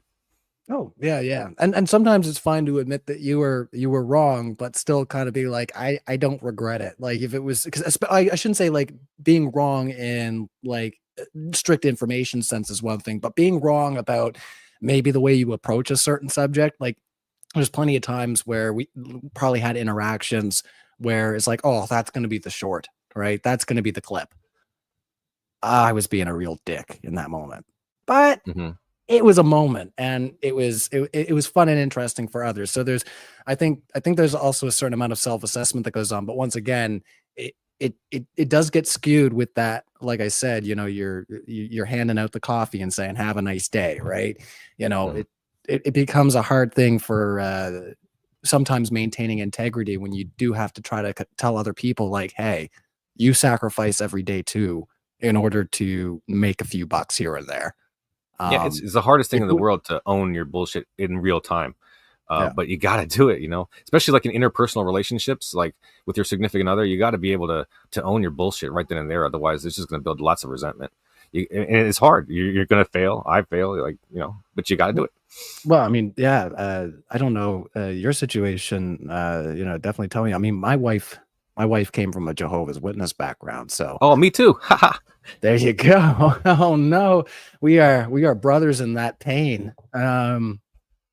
Yeah, they wouldn't give a drop of their blood to save your life. That's No, not even a joke. Not because even the a Bible joke. says you shouldn't eat blood. Yeah, don't consume it, right? So Hmm. how did you navigate that situation? Was she in the truth, as they call it, when you She? met her? Oh, my partner? Oh, or your wife, or No, husband? no, no. I was in Jehovah's Witnesses. Oh, Sorry. sorry. When you said You know, when you said my partner, I thought, oh, yeah, did I yeah. I say get it. I'm wife? sorry. Yeah, I was I should have didn't been know clear. No, I didn't know I if you were used to be married in the to a Jehovah's woman or a Witnesses. man or anything else. But anyway, so No, you were I'm Jehovah's. heterosexual, but I call my partner a partner because screw that shit, I wife, guess, yeah, yeah. husband crap. I'm trying, you know. No worries. I mean, yeah, I sometimes joke and say, I'm married like a good Christian boy, right? But I've been hard on the Bible for a long time, and um, it is it's another one of those things that it's like the Trump thing. You read it and you're like, how could anyone? How could they? But at the same time, you can still remember if you, well, like you say, you grew up with Jehovah's Witness, you can still remember like believing that. It's Oh just that yeah, it's very hard to remember how you came to believe it. You know what I mean? It's like once you're out I of was it, it's brainwashed very, into it as a baby. Like yeah, that was all I knew, and I just assumed that it was true for way too long. yeah. Honestly, I hear stories of atheists like I heard this crap when I was 12, and I totally rejected it. I was like, dang, you're smarter than me. Yeah, well, I mean, yeah, my wife went through the whole, not able to, call people on the phone, if they were worldly, and uh, Mm. yeah, I mean, I was problemo number one, right? So So you met I her when didn't. she was still in. Oh yeah, yeah, she Wow. was, yeah, and also 16 and 18. So we were in Wow. high Y'all should do a school. video about that. Yeah, yeah, we were 16 and 18, so we met each other in high school, and she was acting in a play, which she wasn't supposed to be in a play, but she was. Anyway, and I was Yeah. doing sound Stupid for the rules. play. That's where I met her, and we started hanging out, and eventually got to be a question of like, why can't I meet your parents, right? They got a problem with boys, right?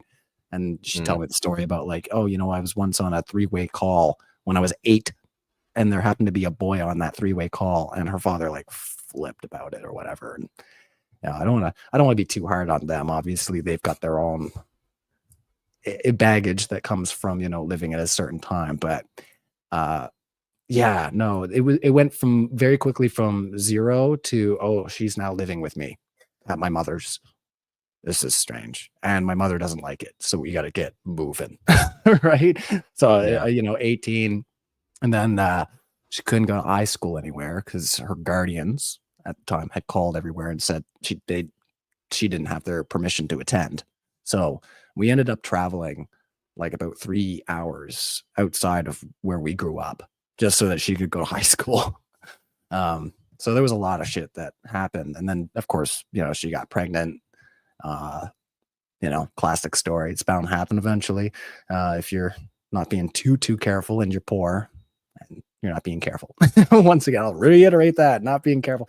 Anyways, so it does sometimes jar people when I tell them I have a 10-year-old daughter, almost 11. But yeah, Yeah. I mean, it's been a long journey, and I definitely, and I'm sure, like so you had just gotten out of high school and she was still in it?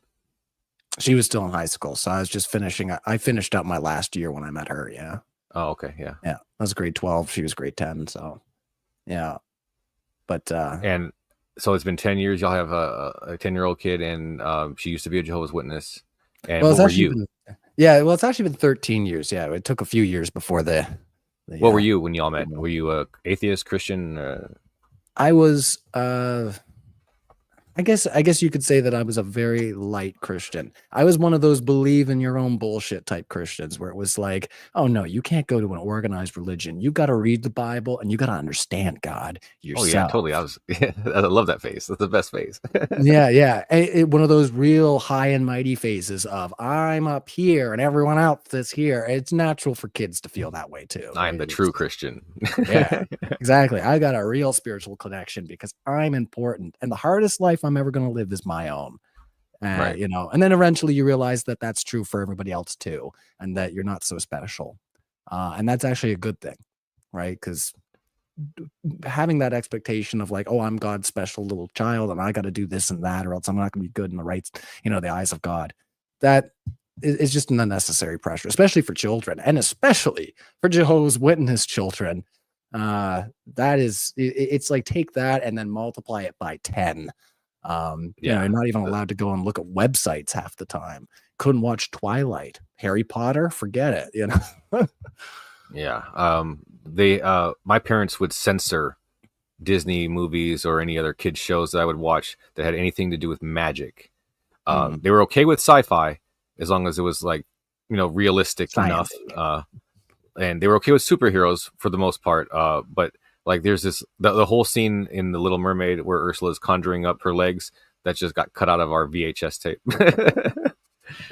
Parents replaced it with some what's his name, Stephen Lett, and then Jehovah made a proclamation.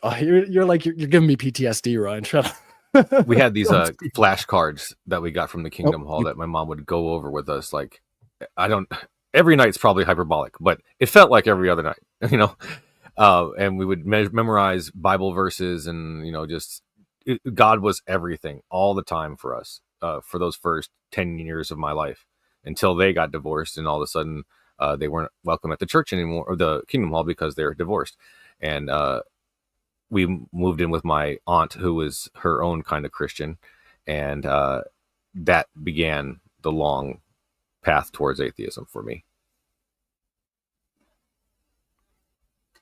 All right. Yeah, the video is kind of lagging for me a little bit, so I'm sorry if I'm a little late responding because the audio might be behind it. But yeah, I was to say. So, how old were you? And now I feel like I'm half interviewing you. But how old were you when you first had that happen? Like your parents separated, and you started to have those feelings of like, okay, maybe this is a bit problematic. Maybe this is kind of like those other religions that we talk about being wrong. It was right after we had moved into my aunt's house, because she did her own version of Christianity. She speaks in tongues, she prophesizes, and she has church with her children. Oh boy, my cousins. And we were sitting in that right now. As Jehovah's Witnesses, they are sexist. They don't have any kind of wielding when it comes to women talking in the Kingdom Hall or whatever. Yeah. At least they didn't back in my day. So I was raised to believe that. Yeah. I was raised to believe that women were not allowed to teach, we're not allowed to be preachers of any kind, right?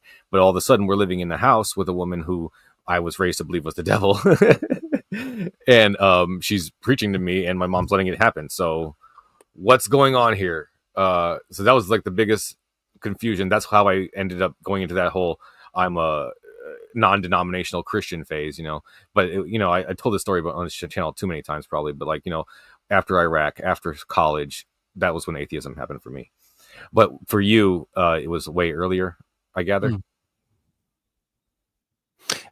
Well, no, I mean, when I was 18, I still kind of had like a believe in your own Christian bullshit type mentality of like, oh, well, I've got a correct interpretation, and that was stemming from my father, who had been a Lutheran, and then got to a point of being like, it was going to the dances, and my dad was like, well, why can't the white people and the black people dance together? Like, why is the church telling us we can't intermingle? This seems really strange. So he thought of the church, the Lutheran church that he was going to, as racist. even though he still had, some things he had to work through, of course. Well, like everybody, I guess. But yeah, I was coming in from that, and then by the time I was 21, I was so combative against the Jehovah's Witness belief, which my wife still believed in. Like by the time I was like, yeah, what, 18 up through 20, I was going through a very hardcore, like even shifting from being like a Christian in the way that I was thinking of like, oh, you guys are caught up on God's name. Like I don't need to, like if I think about God, God knows I'm thinking about him. Like, why is your God so stupid? All right. Like I was very rude and combative a lot of times, regrettably, because it didn't help the situation. And them to feel like, oh, non-believers aren't these, negative people that just want to tear their religion away from them, right? But yeah, where was I going with that? Yeah, my father, yeah, he raised me that way to be more of like a believe in your bullshit type thing. Like he was higher than thou. He's no longer that way. I'm one of those rare situations where it's like my father was a trucker and he would truck in America, so we've got lots of conversations that we have about that because he's been there a lot. But he would call me, we'd talk for hours and hours, and I'd be, watching Atheist Experience, and I'd be listening to Bart Ehrman, and I'd have all this stuff that I was wanting to bounce off of him, these ideas. And I guess I should backpedal a little bit. I went through a very, very short Buddhist phase, and I was putting that in people's faces pretty quick. Still on that cool. Dunning-Kruger effect of like, I just learned about this thing. I got you. I figured it out, right? And then I learned about what the 8 Garadamas were, and I was like, oh shit. How come we just can't ever have anything that's good, anything that's pure? So the Garadamas, of course, were separate rules for women that basically said women can't ascend. The only way they can ascend is if they are Buddhists in this life, and then they are reincarnated as a man. And then they live a pure life as that man, then they can achieve nirvana. Wow. So the women, once again, get a different I had no idea. shake of the stick. And of course, Thank they you have for telling to, me that, because the next time I have Brenton on my channel, I'm Yeah, going to ask him about that one. Oh boy. Brenton Langle, Well, he's a Buddhist. there's I'm other going to have rituals him on that my they channel do, again and ask him about that. Oh, it's the lag. Dang. I get it. Oh, yeah, great. Yeah. Yeah, the lag's hardcore. It's all good. It happens. We're not even over talking each other that much. Hopefully it's coming through on the stream okay. But I like Brent a lot. I got him on my Facebook.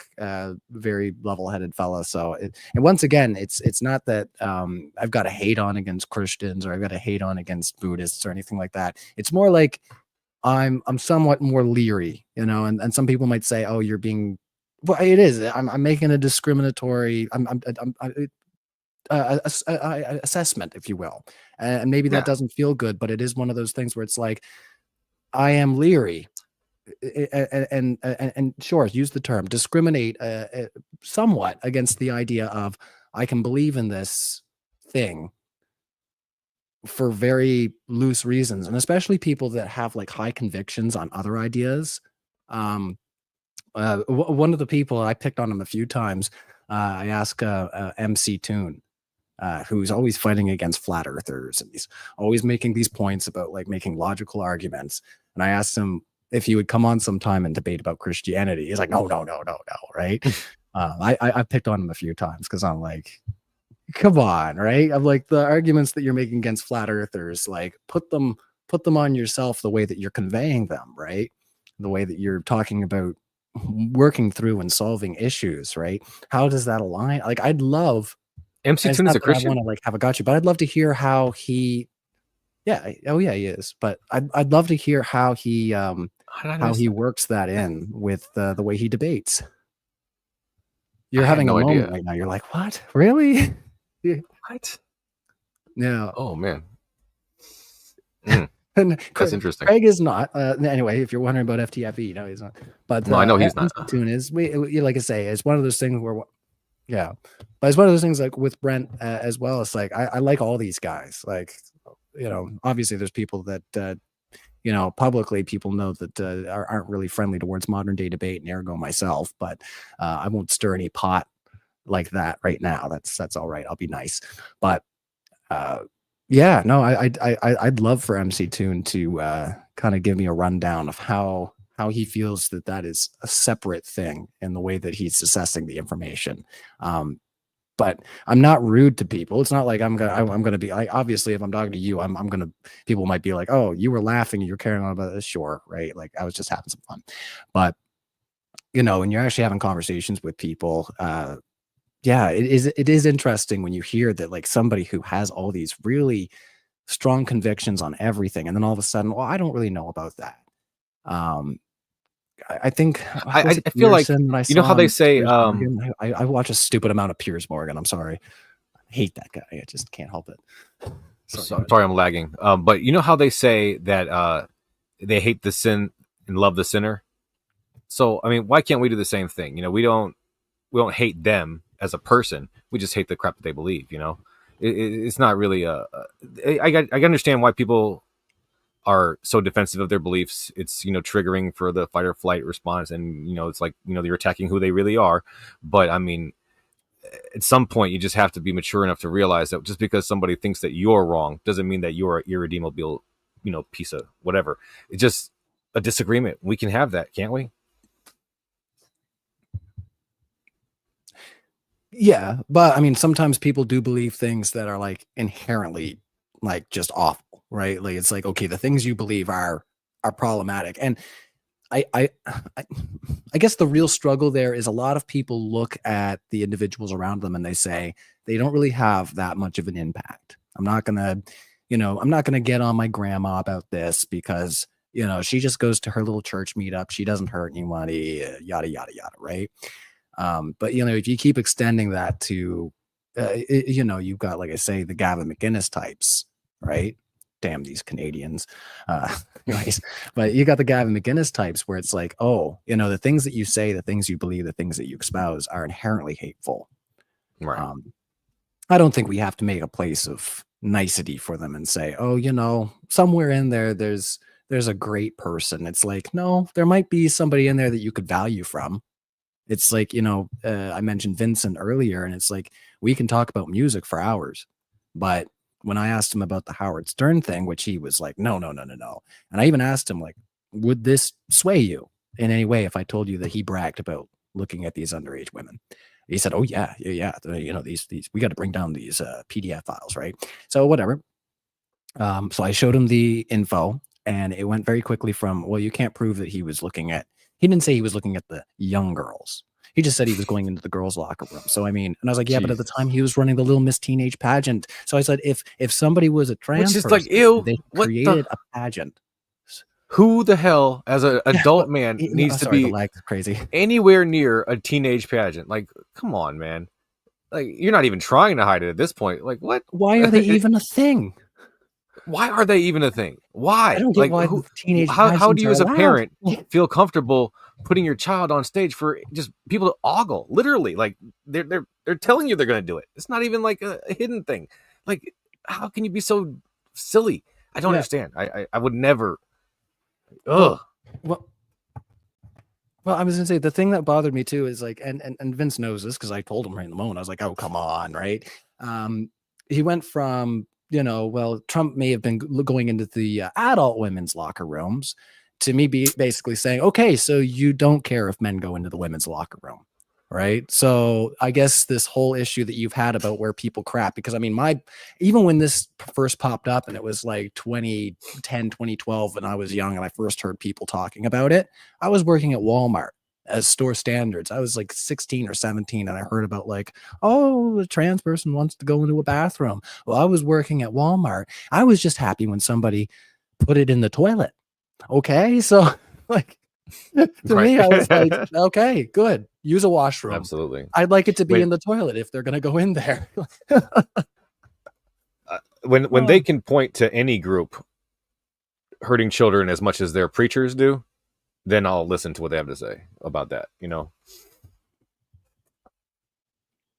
Yeah, and not only that, but it's like, I get it. You've got a few videos of, you know, exotic dancers and stuff like that who aren't drag queens, but they'll put it up and be like, oh, look at what they were exposing the kids to. And it's like, it's some cultural dancing. And for me, I always look at it from the lens of how perverted are these people where it's like you can't do anything without them looking at it as sex. And I mean, I don't mind calling the fella out.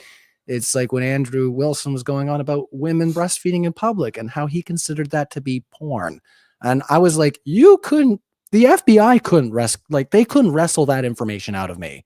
And you're just giving that up, that like, if you see a mother breastfeeding, you think there's something inherently sexual about that.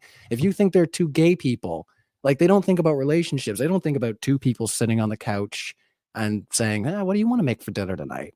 I don't really want to make dinner. I just want to get some takeout. Do you want to watch the series, or do you want to watch a movie? What do you want to do? Right. All they think about is boning. It's like you guys are absolutely obsessed with culture war stuff while also projecting that onto others. And then the other thing too is being obsessed with labels. They're always saying like, oh, it's the left that's obsessed with labels. It's like, I don't care. To me, I don't care. If somebody says, you're this or that, I'll roll with it. I don't care. But they do, right? And it's the way that they debate too. They're like talking about the structure of debate, and the problems with it is that they don't want to debate an idea. They want to say that this idea, what you just said, aligns with socialism. Therefore, you believe this other thing that you never said. You degenerate, you. Anyway, right. I see a lot of that, and people think that's good stuff, right? They're compelled by it for whatever reason, and I don't find it compelling. Should I? I don't know. Maybe somebody could try to correct me and say, no, that's really good. But I see it as just obfuscation. And then, like I say, that's the biggest problem: is how are people so impressed by that?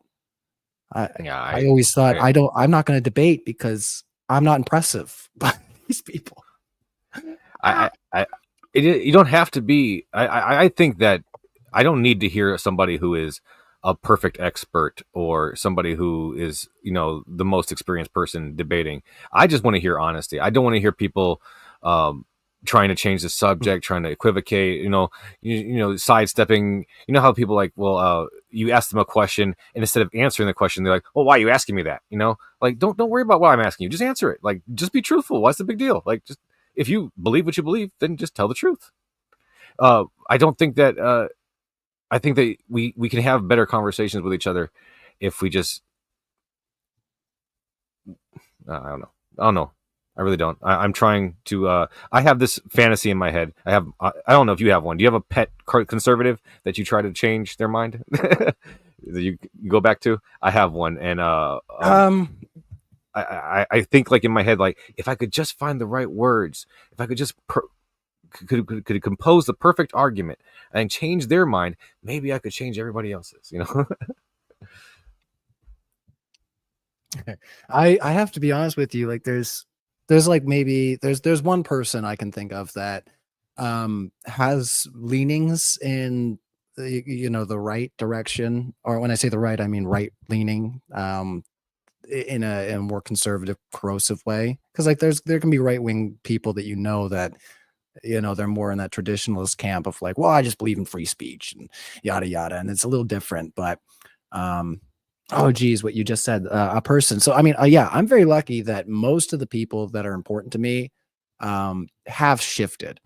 And this is why I say like it's really strange for me that I look at myself when I think, you can't debate and just like keep your cards close to your chest. And it's really hard for me to even be like here and talk about just a little bit about what I think, because it's like I said, it's just been so close to my chest, and I'm just letting a little tiny bit of it out right now, and it's hard. Anyway, I shouldn't do that hand motion, just a little bit. But anyway, but I'm very lucky that my father and my mother are both.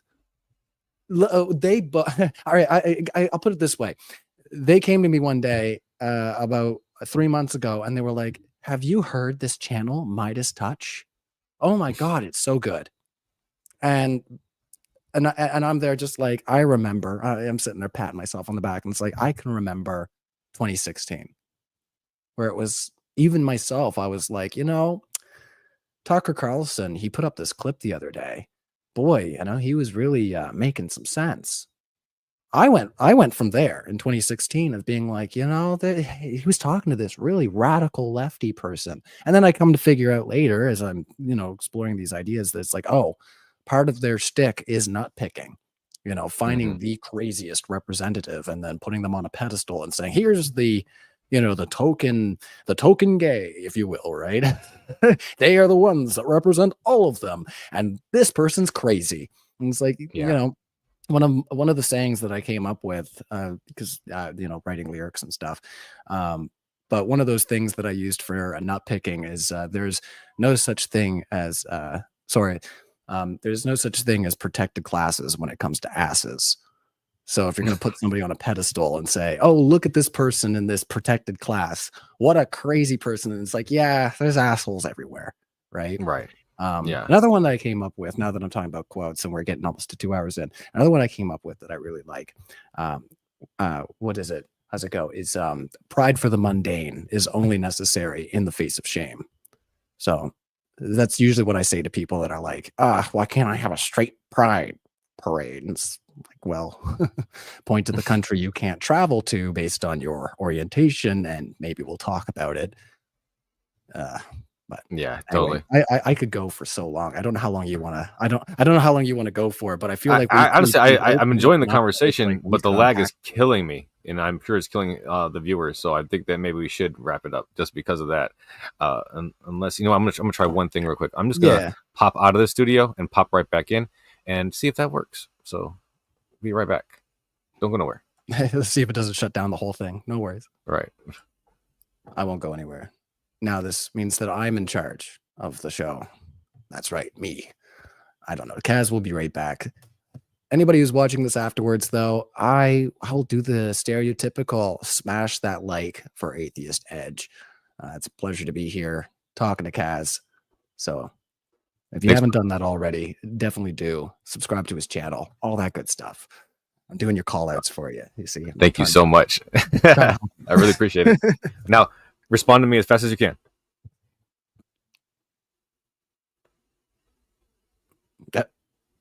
Wow. Okay. So like 7 seconds of lag. All right. We're going to wrap it up. I really appreciate it, Ryan. See, I thought you knew there was still a lag. No, I was measuring it. Question just to be like, be pithy, Ryan.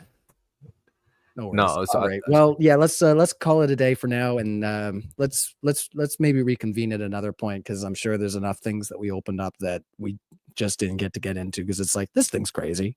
This thing's also crazy. Holy lightning, this thing's crazy. And debate doesn't seem to be super helpful right now. It seems like people got to get burned from the inside before they really figure it out. But anyway, sorry. Are you open to debates? If somebody reaches out to me and asks me to debate you, would you be open to that?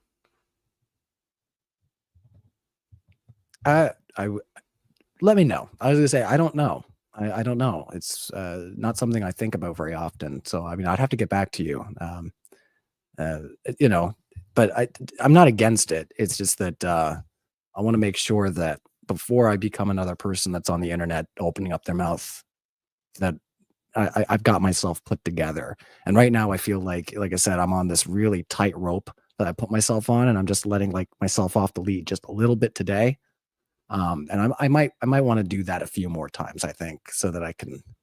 I definitely empathize with that feeling. I really do. The way I look at it is just that, I'm always going to be a work in progress. I'm never going to be finished learning. I'm never going to be finished growing. So if I wait until I'm done, I'm just going to wait till I'm dead. So I might as well not, because it's funny, because today I was having a conversation with my conservative interlocutor, right? And they like to say this phrase to me: you need to finish your education. And I'm like, what are you talking about? My education will never be finished. I will never, ever stop educating myself. I love learning. I will study the most random things. I will read whatever it is that I'm curious about, but I'm never going to stop. Yeah, you can't drink from stagnant water, so don't become it, right? Amen. All right, Ryan, thank you so much for joining me. I really appreciate it. It was cheers. Yeah, I was just to give you a second because of the lag. I want you to tell anybody about anything you have coming up, or if there's any closing statements you want to make to the audience, please do. Well, yeah. Usually you can catch me over at Modern Day Debate. That's usually where I've been hanging out. I have a feeling, though, that me and Kaz will be hanging out some point again, just because, like I say, a lot of what we talked about today was like, this is wild, and this is also wild. And we didn't really get to unpack it. It was more of kind of a meeting of the minds and being like, wow, you saw that too. And now that I know that Kaz is the next Jehovah's Witness, I've got all kinds of gravy experiences that we can cross over on. So we got some brothership there. Before today, we'd never met each other. And ooh, somebody's coming at me. What's this? Can you ask Ryan what happened to his shame of moderating on Modern Day Debate and needing it to feed kids? He did not find anything after years. Needing it to feed kids. What do they mean? Needing it to feed kids. I mean, oh, what happened to his integrity? I mean, as I said, integrity sometimes does get like I say, you hand somebody a coffee and you say, have a nice day. Like, yeah, you will make certain sacrifices, and you, like I say, you would never brew that coffee if it wasn't somebody saying, well, I'm going to give you $1 to do so, right? And that's why I think it's very clear that when we're hosting on Modern Day Debate, that it's like, hey, I'm the host on Modern Day Debate, and you're following that roadmap that James has because it's his vision. But that doesn't mean that I always agree personally. But I so we really do need to have I another like to believe that conversation hopefully, soon, don't we? This is a whole other can of worms that we didn't even crack yet, and we're already wrapping it up. Damn. This lag really sucks. What was it you wanted to get into? I got asked now. Well, I mean, now I need to know more about this, but I can't. I got to ask what it is. I can barely understand what we're talking because I can hear you talking over me, and it's just, oh man, this sucks. Oh, damn internet. All right. Yeah. There are a lot of times, I'll just say, just to let this person know, there are a lot of times that I feel like, especially in hindsight, that maybe what's happening isn't always the best. That's the best way I can try to say it without burning any bridges. Gigi has the impression that you think the atheists are inferior. Is that accurate? Have you said something of that nature? I mean, I'm not going to get mad or anything. We can just talk about it. No. I was going to say, I'm pretty sure the only thing I said was that you can see certain qualities in certain atheist speakers where they're no longer trying to convince people. They're no longer trying to have honest conversation. Oh, get clips, not you. They're trying to James. Come after I'm people. Sorry. Oh, James. Oh. Really? So he has said that? Like he thinks that atheists are inferior, huh? I'd love to see where he said that. I don't know. There are a few things that I've heard that could call into question something. I don't know. I'd have to check into it, but also remember that there are things that are said all the time that are tongue in cheek as well on the internet. So, yeah, he does joke a lot. Especially things like that. I would definitely have to see it to atheists are inferior. Gigi's got clips. We're going to check them out. Send them to me, Gigi, please. Yeah. Oh, good. Okay. Yeah, if it's legit, well then yeah, that's not overly cool, but you know, there's definitely not cool. That I said today that aren't if you said that cool either. So, but you know, I'm not going to pretend like I don't have certain how do I say this? Prejudices against religious people. Yeah, I do. For sure. I don't think that they're inferior. I know that some of them are smarter than me for sure. I know a lot of them are smarter than me. Like, you know, I'm an average intelligence person. So like half of Christians are probably smarter than me, right? Mathematically speaking. That doesn't mean that they're right. You know, I hope I don't think that anybody's inferior to me. I really don't. So he did an interview and agreed that because he invited at the same time well, it's not working for him if that's what he's trying to do, because I don't ever see that on his show. That's what I was saying earlier. I was saying that I think that he doesn't realize how good it is for atheists that he does that. Well, and we all can remember a time that most of us can remember a time that we were theistic in thought. So it's not like we thought of ourselves as inferior or less value at that time. So I don't see why coming out of it that we should treat others that way when we would never treat ourselves that way. You know, we don't say, "Oh, I'm the rotten seed of the earth because I came out of this." Right now, I mean, maybe some people feel that way, but I think that's more of a social result than than what's baked in the pie there. So I think at the end of the day, we got to, yeah, try to remember that we're all human, and cross over where we can. Like yesterday, I was playing a show in an area that is pretty much all conservatives. Like it is rural, it's a fire hall, and everybody up there, when I'm looking at their posts, it's like Pierre Poilievre every other post, which is our conservative, the leader of the Conservative Party in Canada. So, but that didn't come up, and it's like if it did come up, I'd probably be like, let's just listen to the music and enjoy each other's company, and try to remind them that it's like I'm not obsessed about this, so like you don't have to be so strung up about it, right? Because their media is telling them to be outraged, right? So it's hard. It's hard to try to remind them that we're human. Do you guys too. have churches on like every other corner? So adverse. In some communities, there's a lot of churches, but not active attendance. So like a lot of churches around here, unless they're actively attended, they get turned into homes. So like a lot of landlords over the last few years have been like buying churches and turning them into like multi-units and stuff like that for students, which is a good use. But especially if people aren't going to attend the church. But church has also done good in this community as well. The local church runs a secular food bank, the Open Bible Church here that's in my town. So they run the food bank. It's it's great. You can go volunteer. You don't have to be religious to volunteer.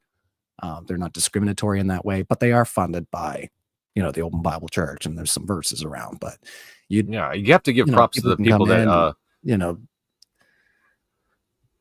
have to give props to the people that they interpret the Bible as charitably as possible, and they try to just focus on doing good and loving people. You have to give them props and appreciate that that's what they're trying to do. They're not really focused on the negative aspects and the things that are in the Bible that we definitely do have objections to. At the same time, though, it's a double-edged sword, though, because when they do that, they promote the ideology as a whole. You can't do a good in the name of Jesus without promoting the entire word of Jesus. And I think that's the problem. Yeah, I was gonna say, I guess that's maybe that's really true in America, but yeah, up here it's very like, we have churches and there are some that have extremist views, but majoritively it's like I don't know. I guess I'd have to spend a little more time and think about it before I open up my mouth too much more about what's going on locally versus America, because I don't know exactly what your situation is, dude, with I think that evangelicals there, right? I mean, I've changed my mind, on air before. It happens, you can't know everything, and you could be right and I could be wrong. So don't be afraid. Tell me if you think I'm wrong. It's fine. Yeah.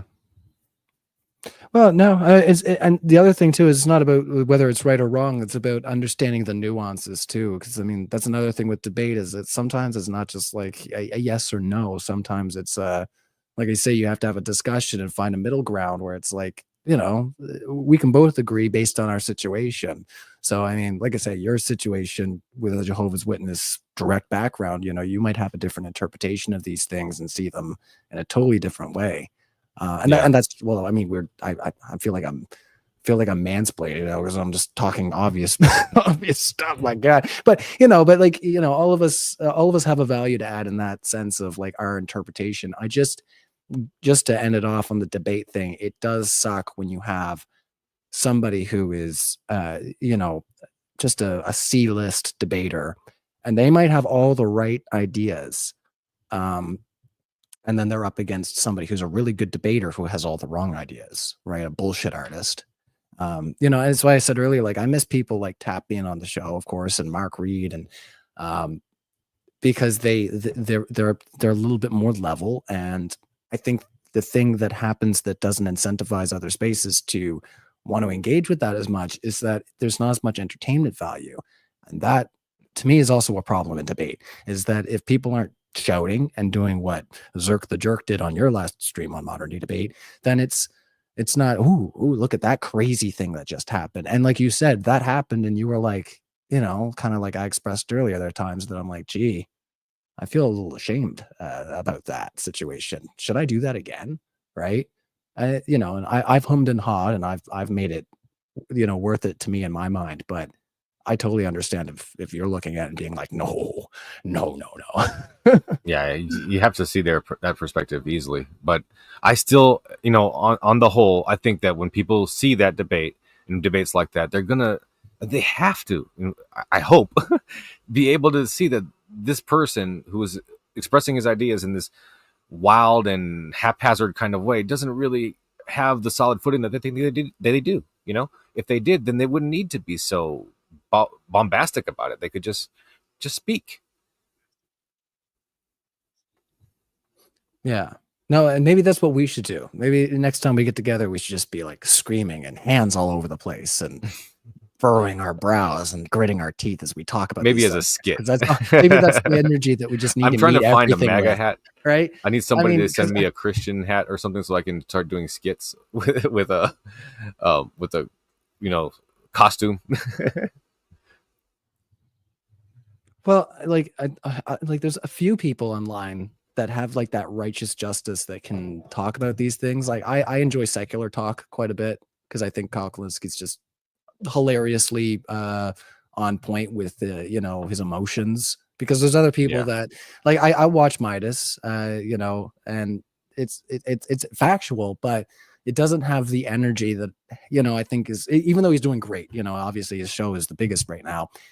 It doesn't deliver that energy that corresponds with what we're seeing. As far as I'm concerned, I'm like, what we're seeing is crazy, and Kyle Kalinske acts the way that I think the flow of information is going. He's like, this is whack, bro. This is crazy. I'm gonna hack my ear off with a shovel. Or, with a meat I love secular talk. I'm always watching it. Yeah. Well, my wife even watches it now. She told me the other day, she's like, I'm all caught up on Kyle. And I was like, no, you're not. No, you're not. And she opens it up and it's like 10 minutes ago. And I'm like, see, there he is. Yeah, caught up my ass, right? Oh man, the guy's just a machine. But I do enjoy, so like that's kind of my tell here, I guess, is that I do enjoy some of that entertainment value in the sense of the energy has to sometimes line up. Like you can't all just be dry talking heads and be like me right now and just kind of like lay out, oh, this, that, and another thing. You gotta be like, when it's actually crazy. I mean, there definitely going to be people that are for that market and people that want to do that. Personally, my philosophy is I'm just going to do what I like to do. I'm going to make the videos that I would want to see, and if failing that, I'll just try to do better in that regard. But I want to be the audience for myself in that way. Like if I'm not going to exaggerate or try to be. I mean, I'll definitely try to do skits though. That's different, I think. But I would like to act, like I like to pretend to be a Trump supporter and try to make my points. But I don't want to cater to the audience. I want the audience to engage with me, And I think because we probably both understand that the entertainment value shouldn't be the important thing. Like obviously, it speaks to a lot of people, but it shouldn't be. It should be. This is the actual, information. I think that's why you have the situation you're in right now, because it creates headlines, it creates entertainment, buzz, everyone's talking. Like you got to wonder, I sometimes ask that question. I'm like, did they vote him in because they got bored? Is that what happened? Like, I can wonder sometimes, but I will let you wrap it up now. I'm sorry, I was supposed to call out my socials and then you dropped out. So, you're watching us right now. Smash the like button.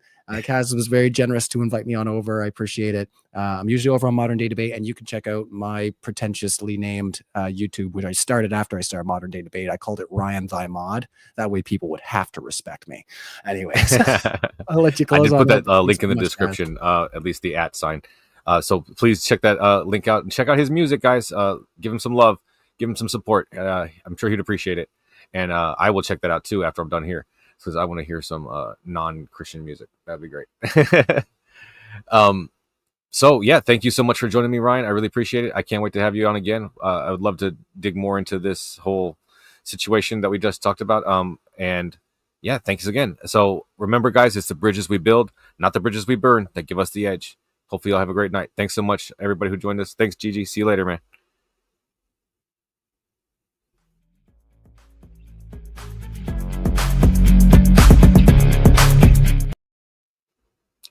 Messed that up.